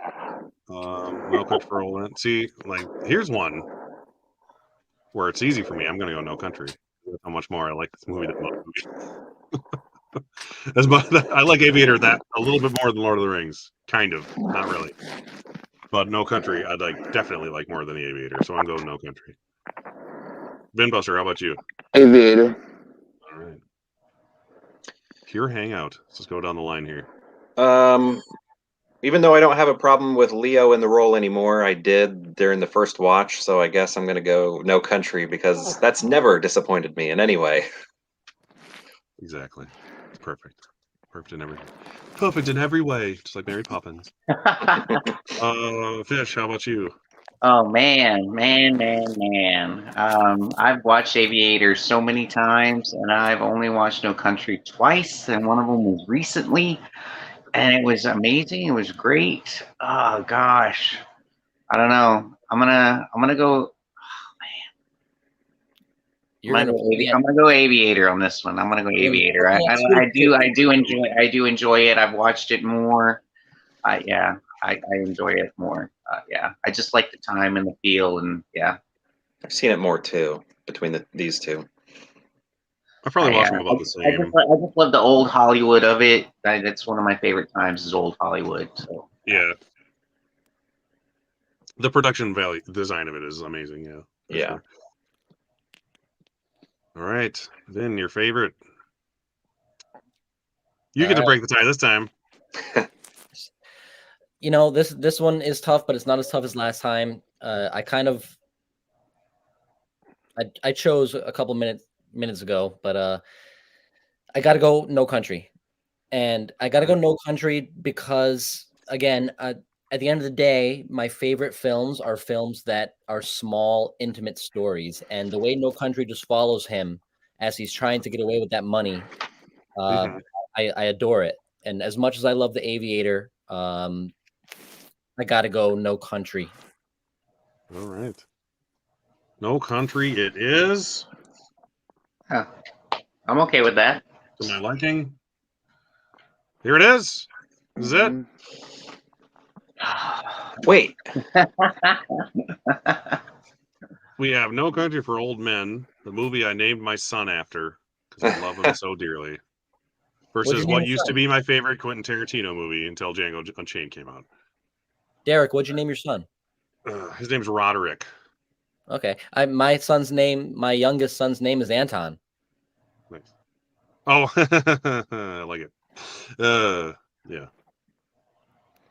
That's their editing credit, by the way, if no one knows how that's named after them.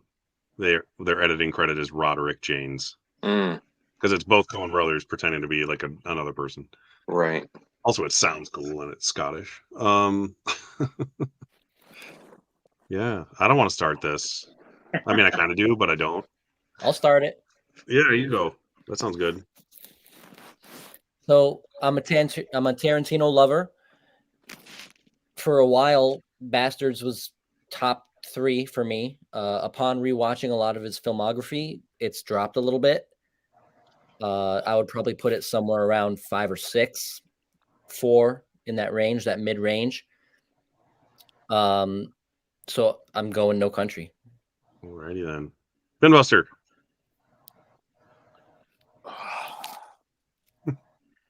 I'm just going on rewatchability here, so I'll go with Inglourious Bastards. Right. Even though it's like half an hour longer. Just saying is all. Pure Hangout, how about you? Oh, yeah, this is difficult. Mm-hmm. I feel like a lot of the exciting moments in Inglourious Bastards just makes it really memorable and how quotable it is. I mean, No Country is quotable too, but in a different way. Man, Inglourious is so like fun. What am I just for some reason I thought Chicago won this side. I mean, it wouldn't have been Really, easier that with would've been this much one. easier. Yeah, it was there. It was between those two. Oh man, That's this is actually hard. somewhere. Okay, I That's think right there. I'm gonna go. Gosh, I don't know. Mike Myers is tough in that movie, though. Oh God, yeah. If He he was was, in that. so I think I'm gonna have to do that thing. I have to find the one issue I have. Find It's the just flaw. Mike Myers. I just think a little bit too much of Austin Powers and all that while he's on screen. So, and maybe that was intentional. That seems very Tarantino to do that, to make us think of Austin Powers, maybe. But I think I'm gonna have to go No Country. Sorry, Inglorious. There's no wrong answer here. Fish, how about you? Yeah, no, both fantastic movies. One that I've watched over a few times, and one that I watched recently and really did enjoy. Again, on a rewatch. Man, okay. La, la, la, la, la, la, la, la.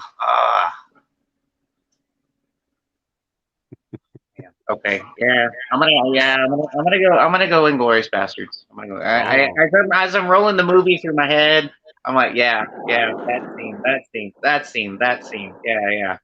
So, Yeah, I do like. this is hard. I like this comment. At least Tarantino didn't act in it. It's true, he didn't. It's like the one movie he wasn't in that I can think of his, isn't it? Yeah, I was gonna say Damien's gonna think I rigged this. No, No Country is just the better movie, and that's why it's gonna win because it's the best movie of the decade, and I said it was, and I'm correct. What would So there it Oscarology is. say No Country by a mile. Then then? Okay. Oh you yeah, got best wins, picture, right. best director, best screenplay, best supporting actor versus just best supporting actor. Come on. Well, I guess yeah. I was thinking of nomination numbers, but yeah, No, that's about the same. it's about the same. But yeah, yeah, I'm okay. although Inglourious I'm okay Bastards with was that. my favorite movie of that year overall, probably. I'll give it that. Yeah. But yeah, the correct victor, because I rigged this completely, as we can see. I planned Frost Nixon to make it 3 rounds, and just so I could pick No Country over it at the last It's second. because he put all the Lord of the Rings on one side of the bracket. Well, I did that just so they couldn't be 2 Lord of the Rings movies against each other, because that would seem unfair. I assumed 2 of the Lord of the Rings movies would kind of battle each other at one point, but that never happened. That's kind Yeah. of what I was thinking would happen. But yeah, that's it. No Country for Old Men is legally. This is legal. I'm writing it to the Washington D.C. right now. That is the best picture nominee of the decade.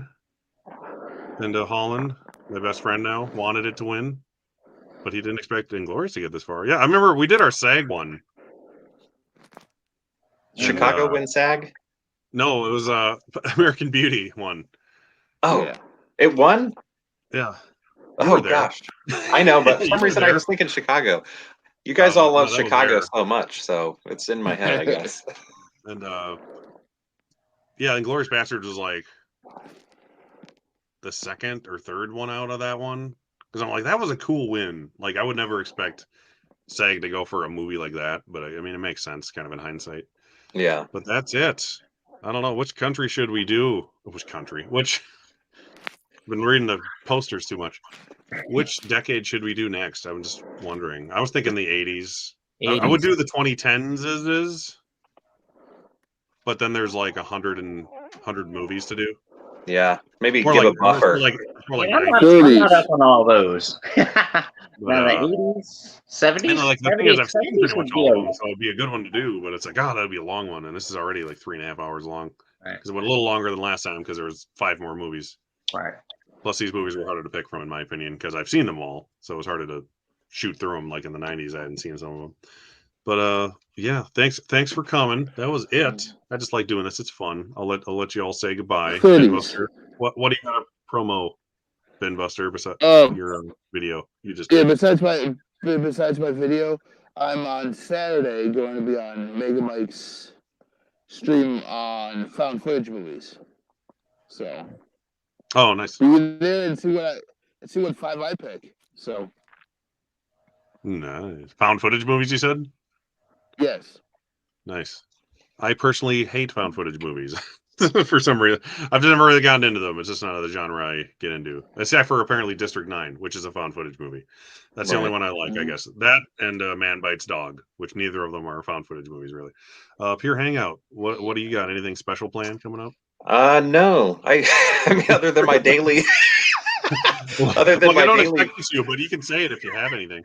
yeah, I got my daily videos on my channel, Pure Hangout, where I rank movies almost every day, or unboxing. I guess that's what I had today and yesterday. So, yeah, just movie content, random movie content happening at Pure Hangout. So subscribe, do all that if you'd like. I didn't mention it, but I think now that now that everyone left, I think I have all your guys' links in the description. I put them in there. I'm pretty sure they're there, and I apologize in advance if they're not. Fish, how about you? Oh yeah. Oh yeah. Nothing crazy going on with me. Just doing my Blu-ray hunts on Tuesdays. Probably some random ones throughout the week or the weekend, but yeah, some unboxings and openings hauls and stuff like that. So come join me if you like that kind of stuff. I hope to be doing more movie reviews as I dive into first-time watches. So Nice. thanks for having me very much. I really enjoyed it. I like doing these, and I love bullshitting about whatever kind of movie they are, and it's just fun to pit things against each other that normally wouldn't be outside of the award season. Oh, Ben, yeah. how about you? What do you got coming up? Anything special? Not too much special. I'm getting close to 500 subs, and I put it out there. Once I get to 500 subs, I'm gonna do my first ever solo live stream where I break down a Quentin Tarantino ranking for the first time. But if you liked this style of video with Derek tonight, I do have some videos that I posted recently where I took my entire standard Blu-ray collection, non-4K, non-boutique, and did something pretty similar where I kind of went head to head with 60 Blu-rays and kind of narrowed it down to one. And a lot of the films that are featured in that video, some of them were in this video as well. So if you dug this, maybe check that out. But yeah, it was an awesome time. Cool. Thanks for being here. I always try to get at least one new person every one of these just to get a different opinion. Like I don't want to have the same 4 people every time. So that's why I've tried to rotate everyone around. Since you mentioned the 500 subs things, I finally just passed 500 subs. Congrats. It only took like a year and then some, because I always call myself the White Castle of YouTube because I'm an acquired taste. And then thanks to my surprisingly successful stream on Tuesday about the Oscar nominations, I shot up a good chunk of subs from that. So now I'm securely above 500, as opposed to being worried I'm going to drop to 499 when I too do my 500 subs stream that I do want to do. I don't know when I'm going to do that, soon enough. But I'll do, just a Q&A thing. Ask me saucy, spicy questions. I'll answer whatever. I don't care. It doesn't have to be movie related, but it's probably easier if it is. And I was going to do trivia to give away a plethora of digital codes that I have in unopened 4Ks and stuff that I haven't watched yet. And I was like, hey, I'll just stack all these together and do a little trivia show for some free digital codes for some various movies, many of which are Oscar movies, but not all of them. That's the only thing I have planned, but I'll let you know when. Other than that, I think we're going to do the 80s next, most likely, as far as these go. And I got some watching to do because there's a lot of movies that decade I have not seen, which is why I did this one first, because I've seen most of them. So, yeah, keep your eye out for that and more Oscarology videos and whatever else and all the other award season guff I like to do. thank all of you for being here again, especially this late. I was lucky and my kid doesn't have school tomorrow, so I don't have to worry about getting up early. So I lucked out on that one. Thanks for watching. And as always, we'll see you next time. So thank you.